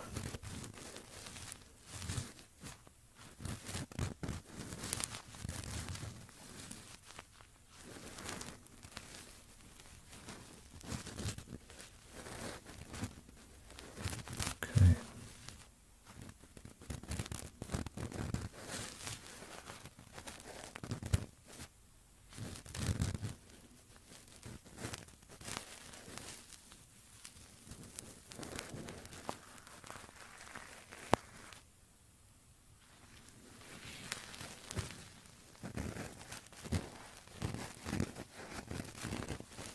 Yeah, someone once told me that you shouldn't put anything in your ear that's sharper than your elbow. So, are you sure you've not been to my office before?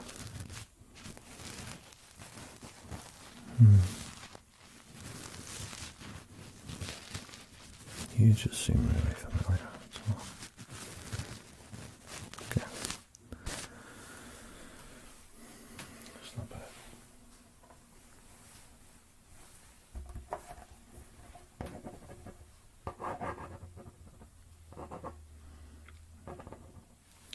How are your eyes, by the way? You look a little bit red.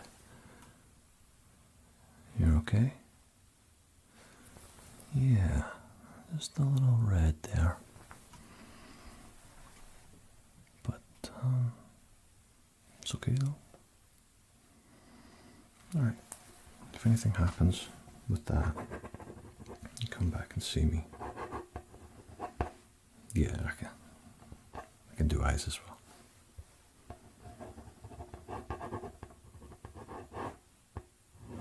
Alright.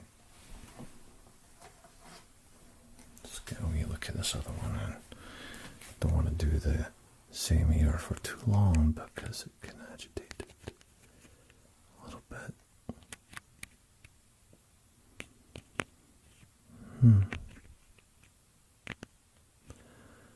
Yeah, inflammation is like so common. I mean, when you get a Q-tip in there and start rubbing around, basically creating inflammation, irritation, and all that good stuff. Do you know what I mean? Yeah. So when I do this, it's best to, well, it's actually best if you have, like yourself, you have a blockage in both ears. In a funny sort of way, it helps because it means you can take turns. Give the other ear a wee bit of a break while you deal with the other one.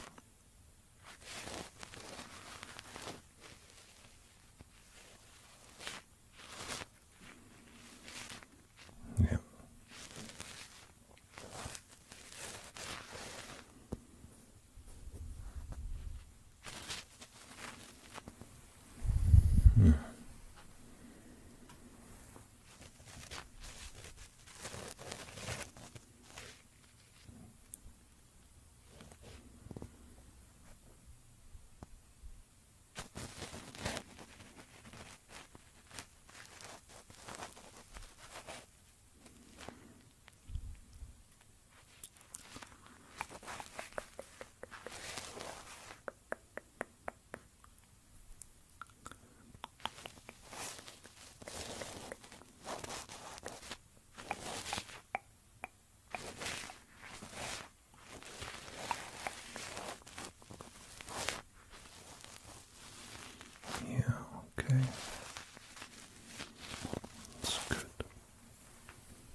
second lap.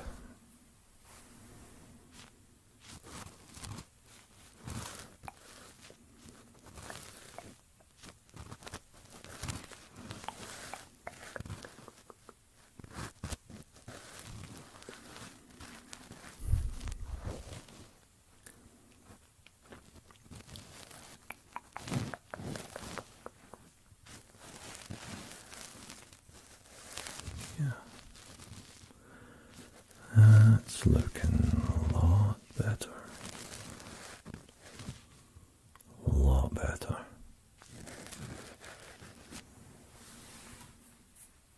Yeah. Get all that. Get all that out of there.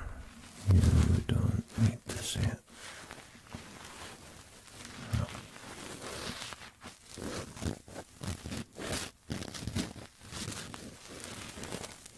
Did you have a good holiday? Yeah. I had a good time. But Christmas is always fun, but can also be, let's be honest, it can be a bit stressful too. Family expectations and all that. Do you have the same sort of thing? Yeah.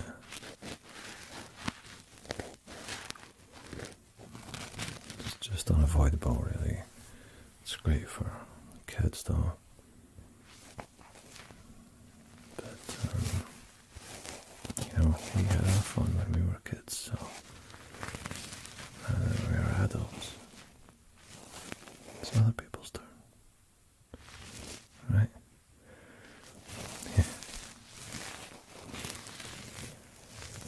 I didn't actually have anything to drink. I stopped drinking about a year and a half ago. I was tempted a wee bit though, because they do tend to associate booze and Christmas and all that. So, I'm not gonna lie, I made it through okay. Nah, I think I just got fed up with it.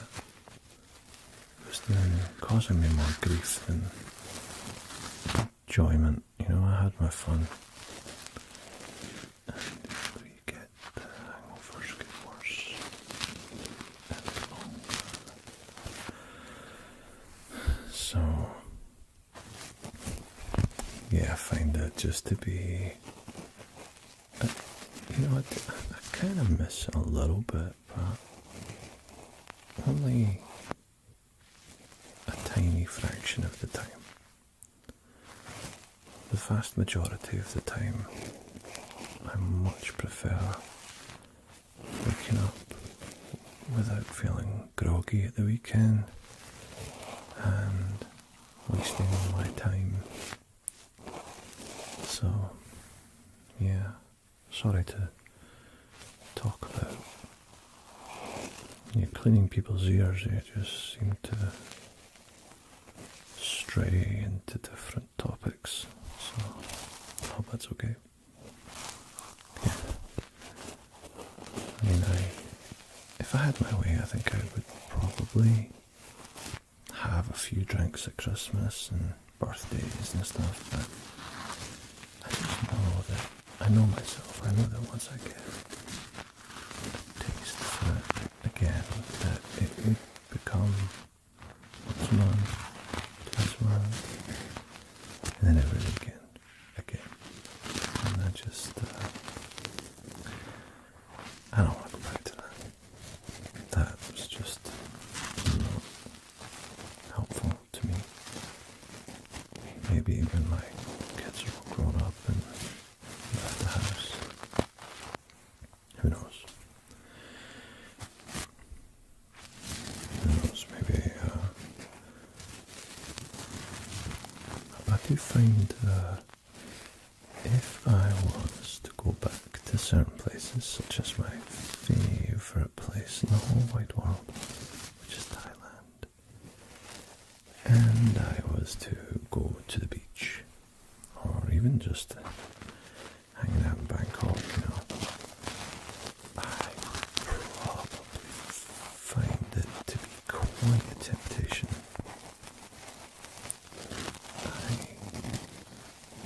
I think I would. But I'm not going to be going there anytime soon, so I'll cross that bridge when I come to it.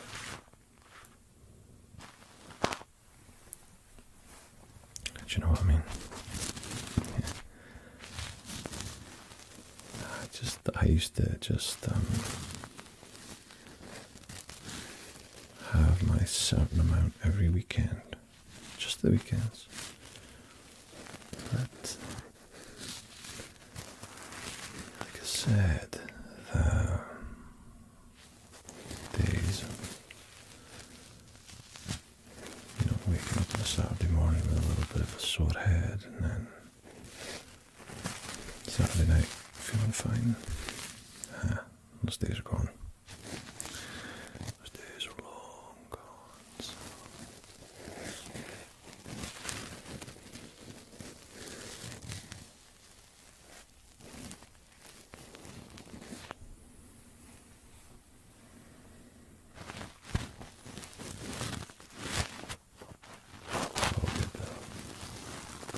As we live, we change, do different stuff, try different stuff.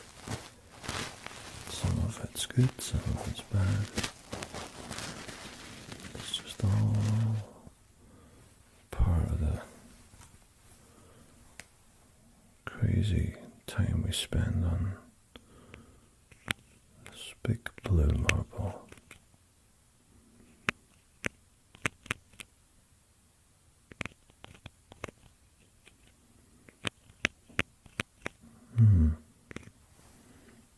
Good. I'm talking very quietly, so you can probably give me an indication now if you think your hearing has gone back up to 100%. What do you think? Yeah? Close. There will be a little bit of residual information just because I've been poking and prodding you with my little instruments here, so once you give that a few hours, it'll be brilliant. It'll be brand spanking new. Yep. Brand spanking new.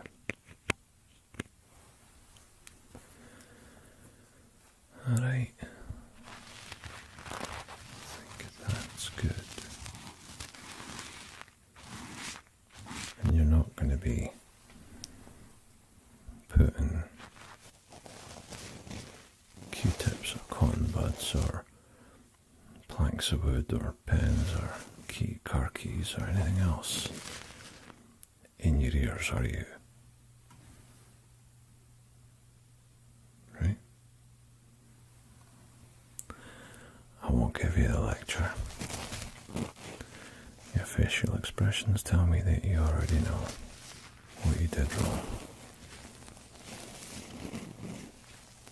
So we won't worry about it.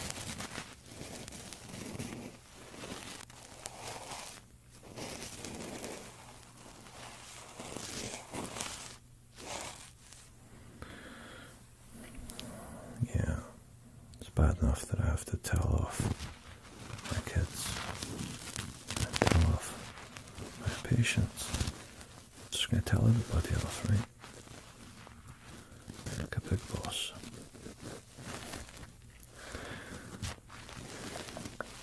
Almost done.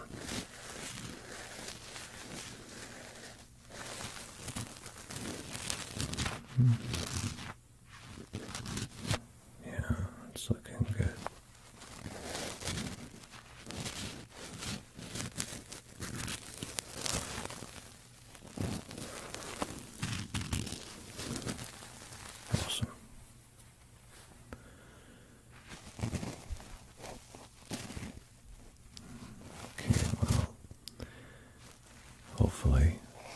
we won't need to see you again for a while.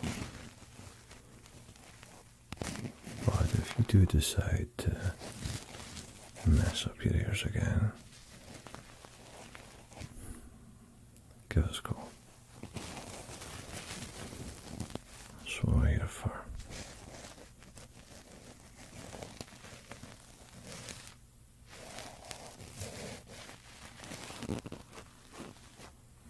Okay. Let's see.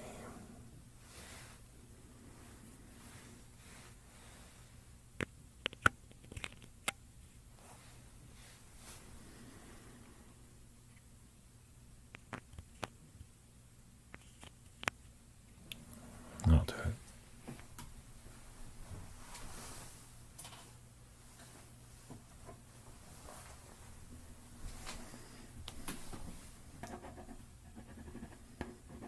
Okay, so get you some. Do you want to do the olive oil thing? I think you should. You don't have to do it right now because I've already cleaned the wax out, but if it starts to get blocked up again a little bit, maybe I missed some that's really deep in there. 2 drops of olive oil. And I'm pretty sure you probably don't even need to do that, but just bear it in mind in case, alright? Well, it was really lovely to see you. I was going to say see you again, but it was nice to see you. And I hope you have a wonderful day. If the ears don't feel right by, say, 6 hours from now, take a couple of ibuprofen just to bring down the swelling. And then I am certain you will be just fine after that, okay? Alright. Thank you for coming in. Have a wonderful day.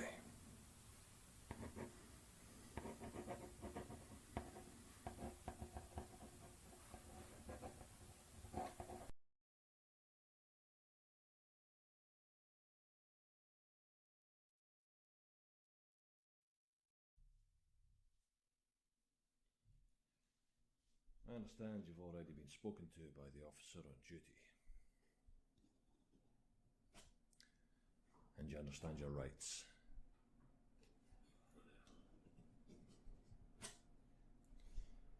It says here that you've chosen not to have a lawyer present for this interview.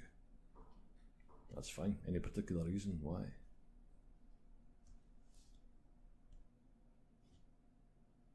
Because you're innocent. That's funny. You're funny. Just so you know, I'll be recording this interview. Please make sure your answers are clear. And don't mumble. I hate that.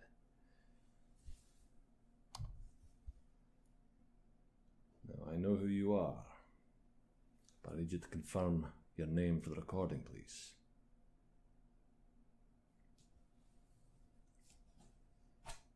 Age.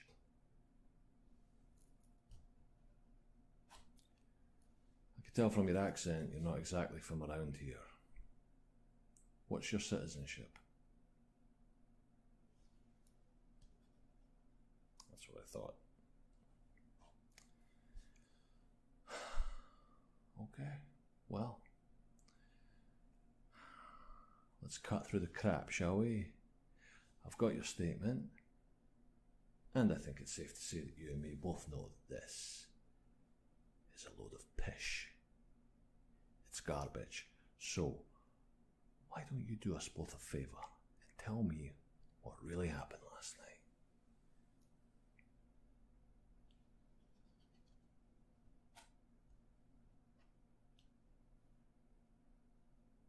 Stop. Stop. Your neighbours are a lot more convincing than you are. And they've told me something quite different from your version of events.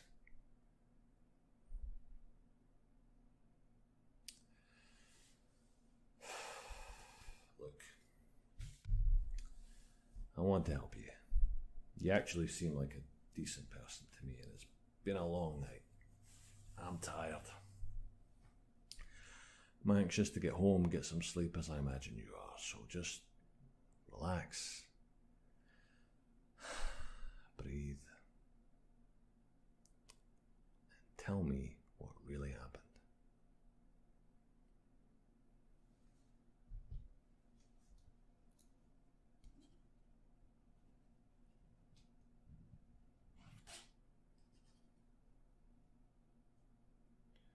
Stop. Is there something wrong with your eye?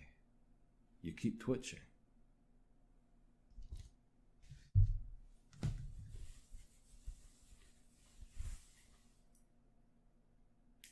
Hold still.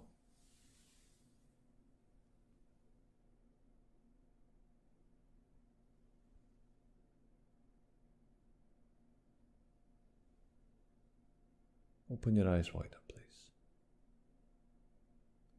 I said wider.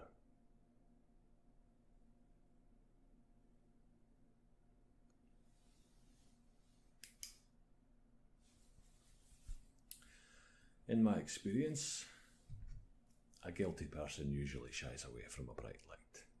So I think you're okay.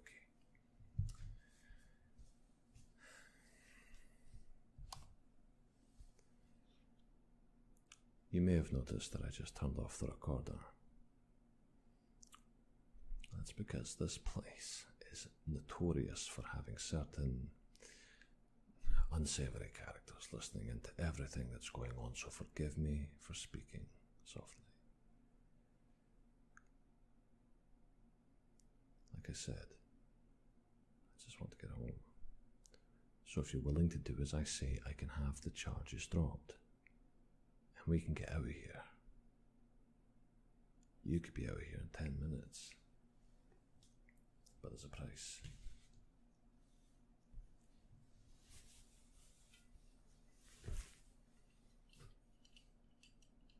Or maybe we can do a deal. I scratch your back, you scratch mine. What do you think? And did you want some? Please.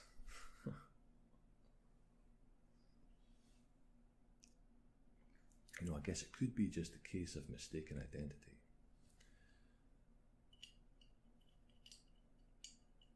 Perhaps the real criminals just slipped in and slipped out. And you were the unfortunate one who just happened to be in the wrong place at the wrong time. These files, with all the DNA and forensics, could just disappear. I could also speak with the judge. She's a good friend of mine. Going back to last night, what time did you get home?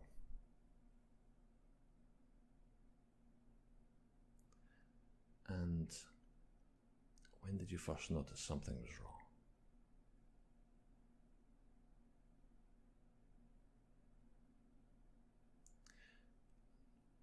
I've got an important question for you. Was it justified? Well, there you go. Why should you go to jail for that? It's not your fault, was it? I can't blame you for that.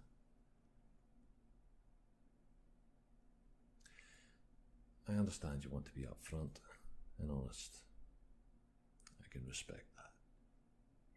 You probably think a jury will believe you and understand why you did what you did, and you may be right. But I've been in this game a long time. There's a lot of people in prison who are morally innocent, technically guilty. You are definitely guilty. Technically. So you can look forward to about 3 years, then deportation. But I'm offering you a way out now.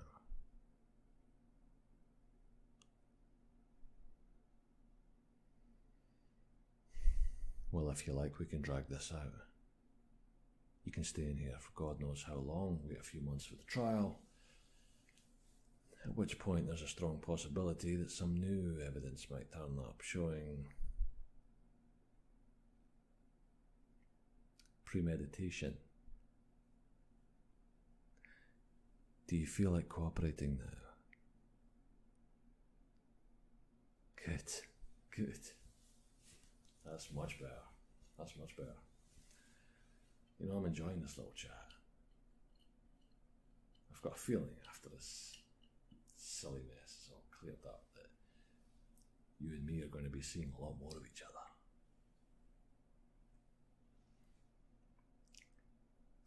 Give me your mobile number. Your personal number. Not the one you put in your statement.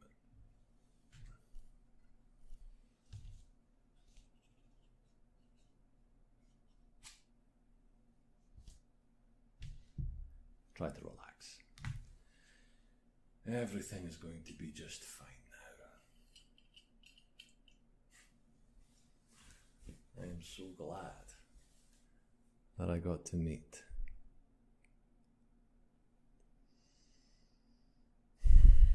such an interesting new friend today.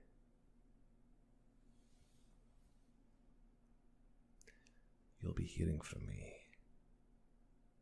very soon.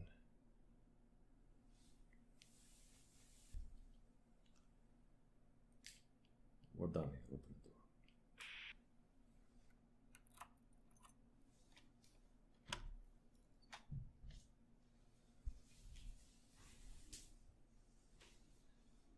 I want you to verify this mobile number. If it doesn't match, throw them in the cell with the weirdos and the junkies and leave them there. Understood?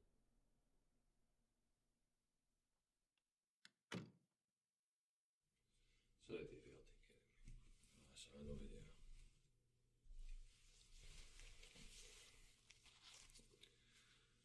You just shut that door for me, please. Thanks.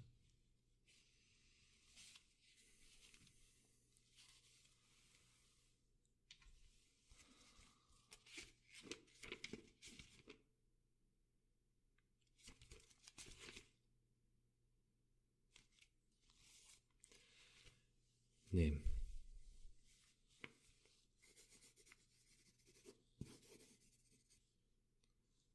Age.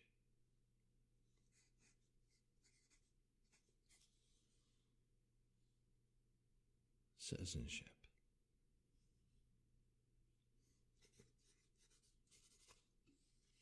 Thank you.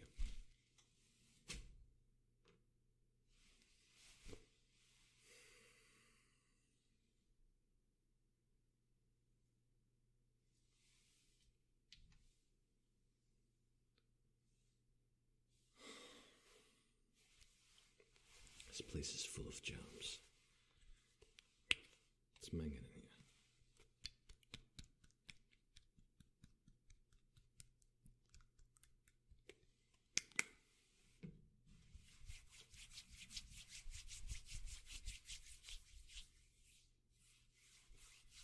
I hate this place.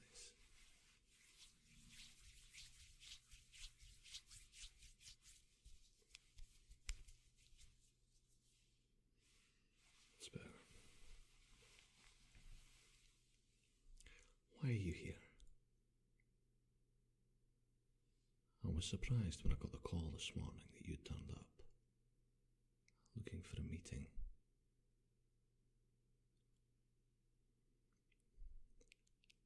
You seem a wee bit nervous. You seem a wee bit on edge. Relax.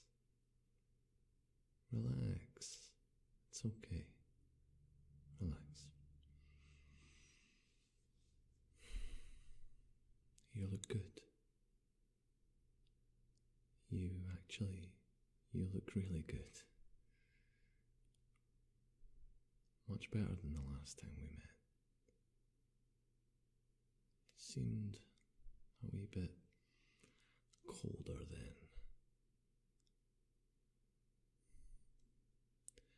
But it's been over a year since we were in here. I thought things were going really well between us. On the outside. I assumed you were happy with our wee arrangement.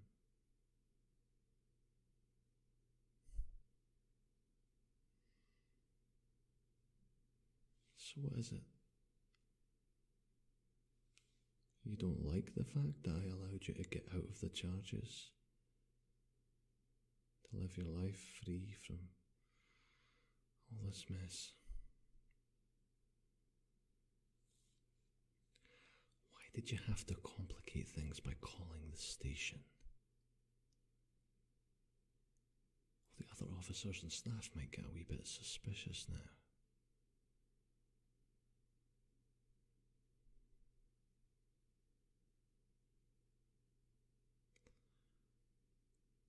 Oh,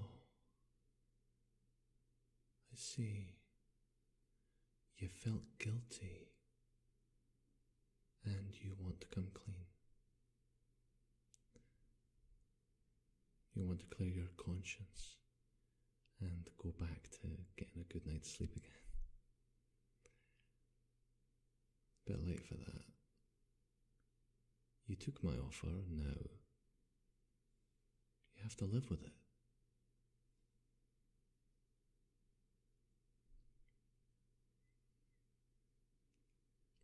So what's your plan now? To tell the truth? You already made your statement. It was all recorded, filed, processed, and is now all sealed up as part of a neat little closed investigation.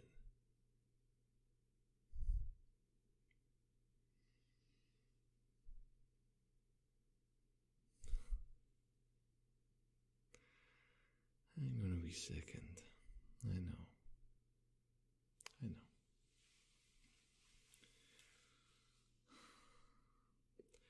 You've decided to tell everyone that you are coerced by a corrupt police officer, haven't you? Yeah, I bet that's it.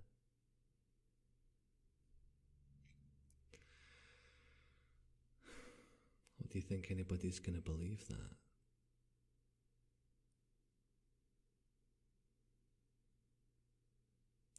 You know, I've risen through the ranks quickly. For good reasons.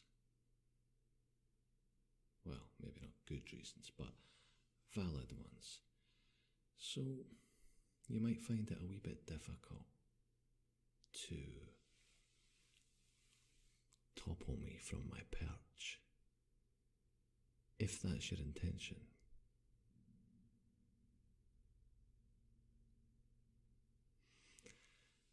Now, my memory might be going. I'm not as young as I used to be, but I'm pretty sure I told you that if you didn't cooperate, there would be some new evidence that might just turn up. Evidence that might reopen the investigation.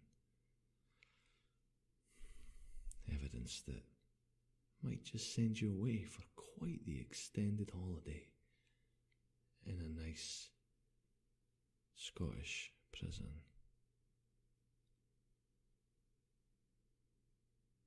I did tell you that, didn't I? I didn't imagine it. I'm pretty sure I didn't imagine it.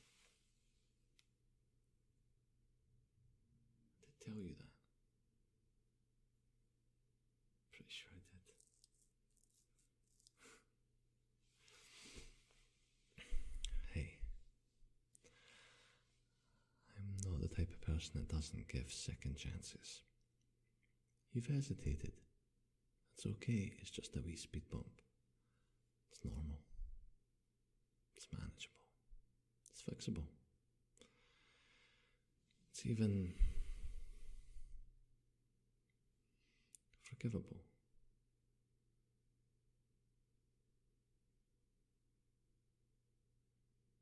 One time.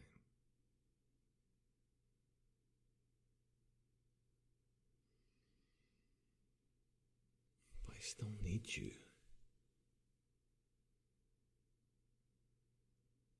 We have an agreement, you and I. I fulfilled my end of it. You owe me.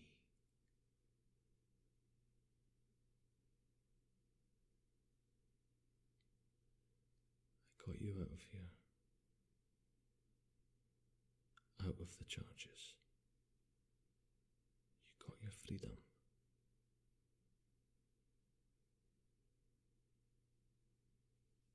I even had a little chat with the immigration department.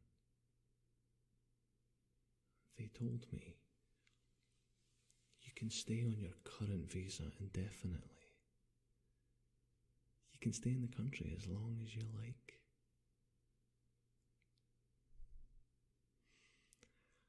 I think I've been more than generous. I've gone above and beyond for you.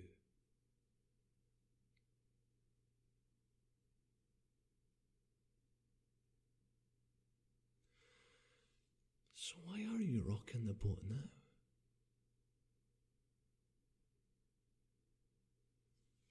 Right now we could be having this chat in a wee pub somewhere. Having a few beers and then going out for some tasty Italian pizza. I'd much prefer that to the swinging police station.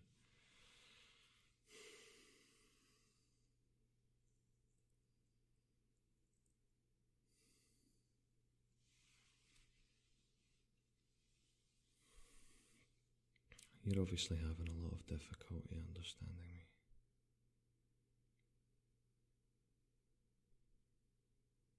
So I'm gonna talk extra slowly, just for you.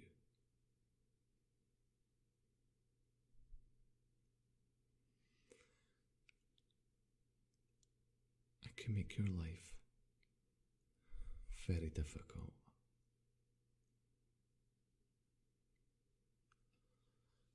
I can make you do things that would bring you to tears. Bad things.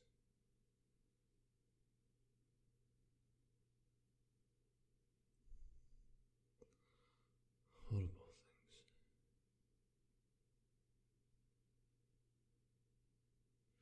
But I'm a nice guy. I'm not a psycho. At least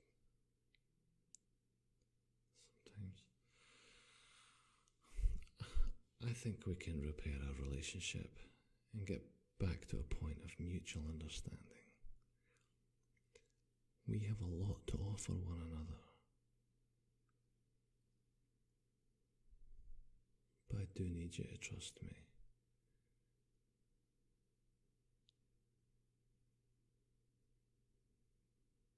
Do you trust me?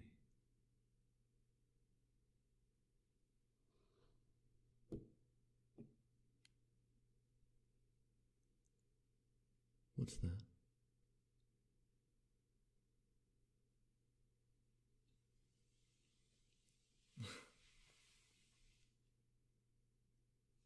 You've been recording us.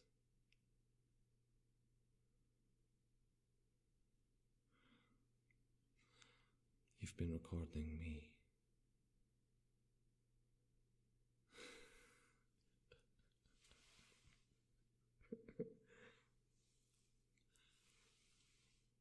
I suppose you intend to use this to get out of this mess.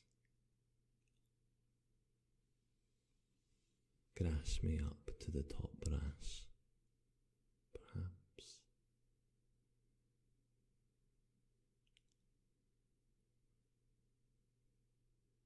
Do you really think I'm gonna let you leave this room with that?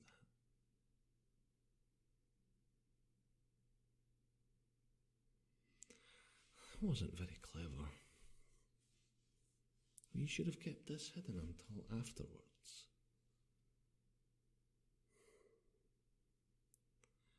See, I think...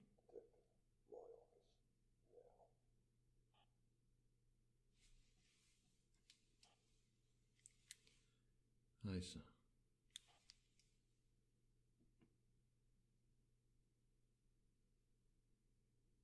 Let me see that.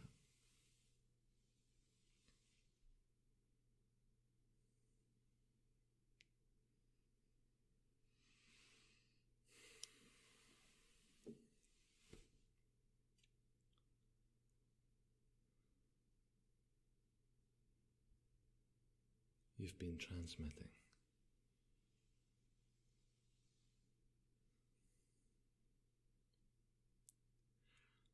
Very clever. Very clever. That was a smart move. I'm impressed. I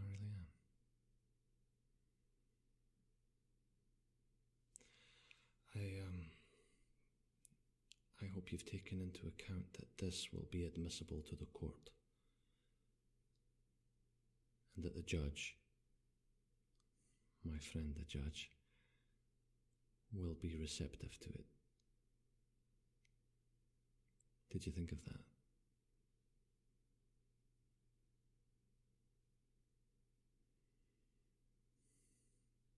Remember, I needed her cooperation to get you off these charges in the first place, so she might not be too happy about you bringing this all up again. I'm not going to ask you again, Detective.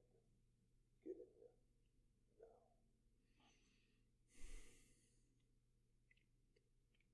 But like I said, smart move.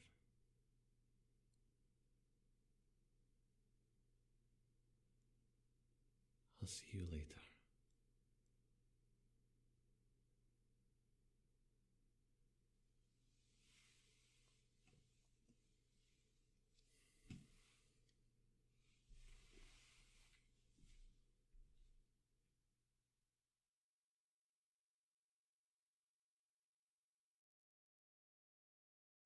Sorry. Sorry. I'm going to take this off now, okay?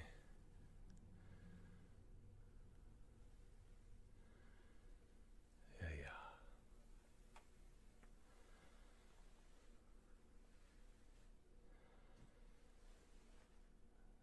Did you think you weren't going to see me again? Yeah.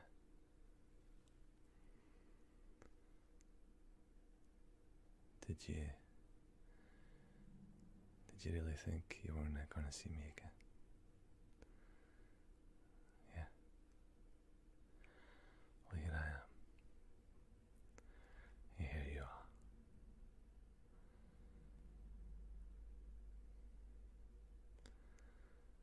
I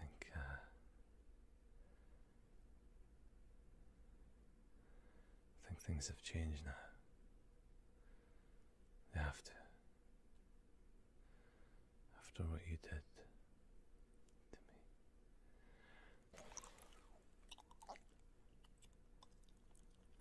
Do you want one? You like them?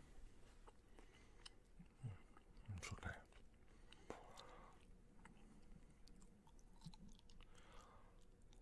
I was thinking about leaving it. I was thinking about giving up, letting you in. But then I realised I couldn't do it. I couldn't do it.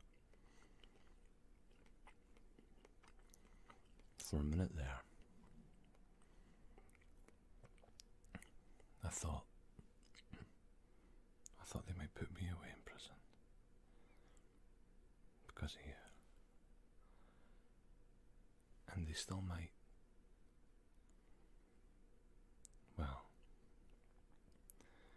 if they know that I have you here, if they find that out, well, then it's going to get really serious.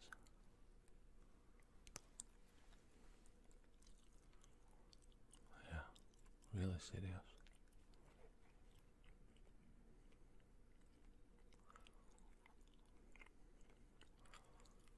I did tell you that,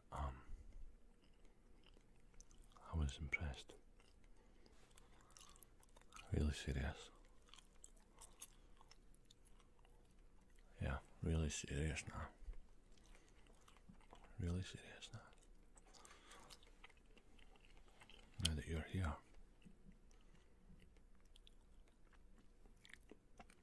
Well, this is highly illegal, isn't it?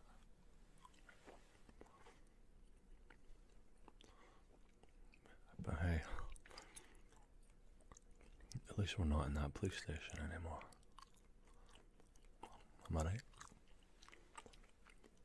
I don't think you liked it any better than I did.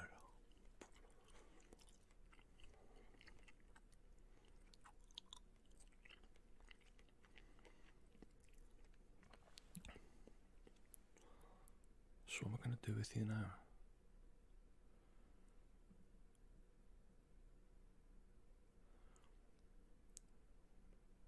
Shall I let you go?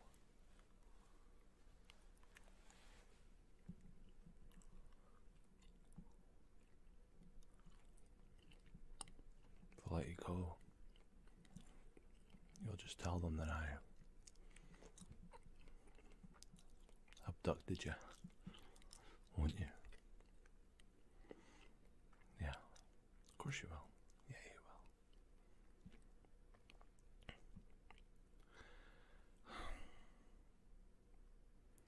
I told you I'm not a psycho. I'm not.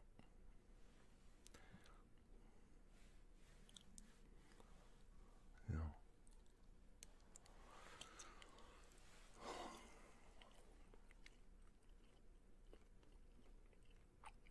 I was impressed by the way you got me at the end there. The way you turned the tables on me. I was impressed. I wasn't lying. When I said I was impressed, I was impressed.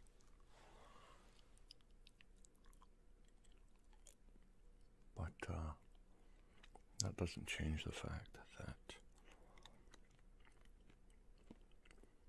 you ruined my career.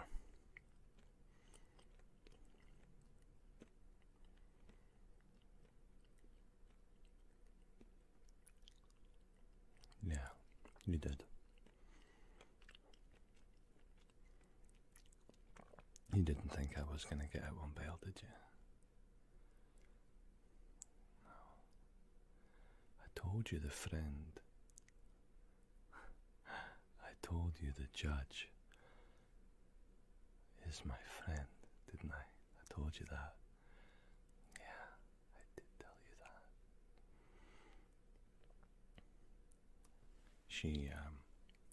She was not too happy. Because now, internal affairs might start looking at her as well. So, this doesn't just affect you and me. It doesn't just affect you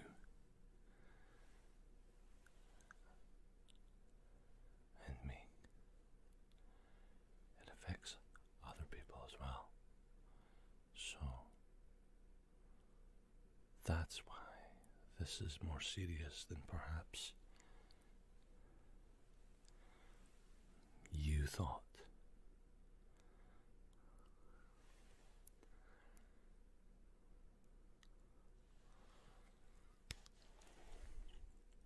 Yeah.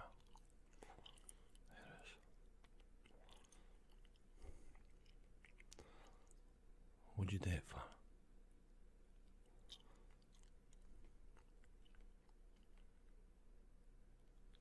What'd you do it for?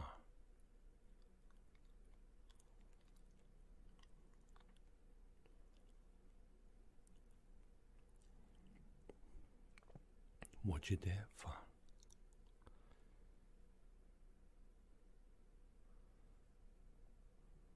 What'd you do it for?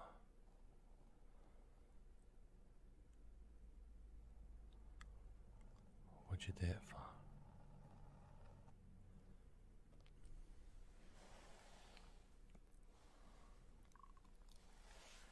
What'd you do it for?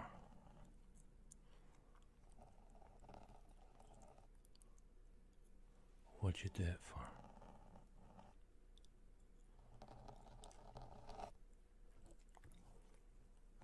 What'd you do it for?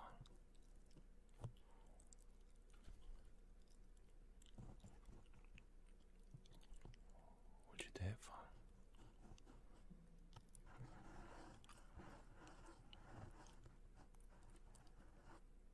What'd you do it for?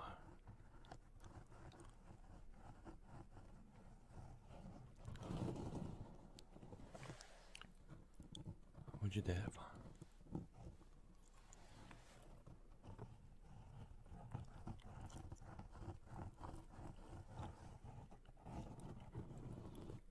What'd you do it for?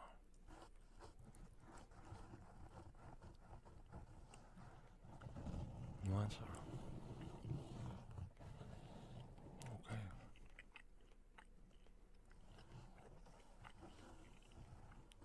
I guess we'll see what happens in a few days when you're reported missing. I figured it'll take at least a couple of days before somebody reports you missing.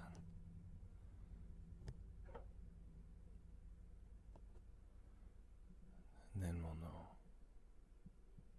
what happens next.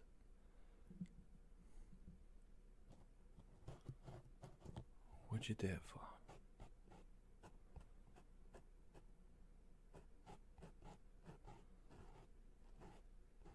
What'd you do it for?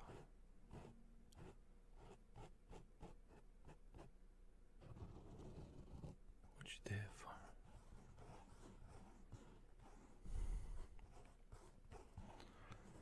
What'd you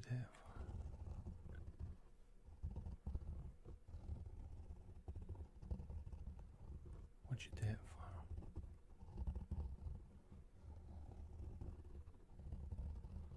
What'd you do it for?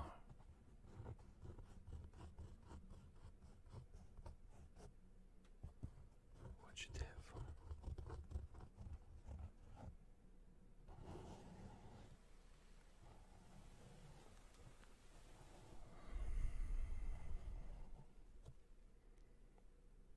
What'd you do it for?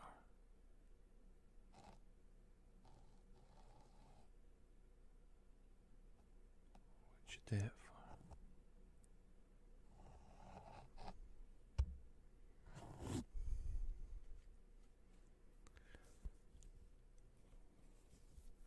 What'd you do it for?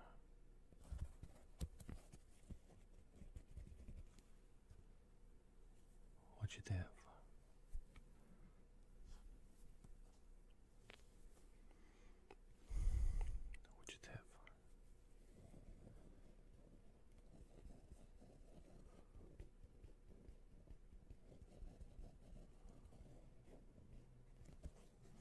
What'd you do it for? What'd you do it for?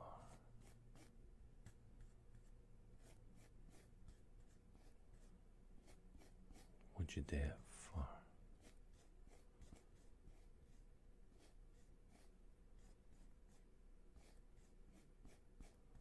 What'd you do it for? What'd you do it for?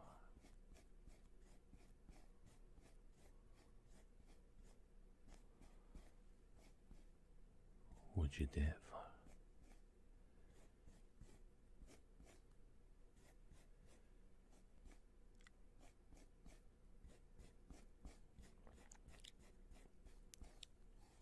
What'd you do it for?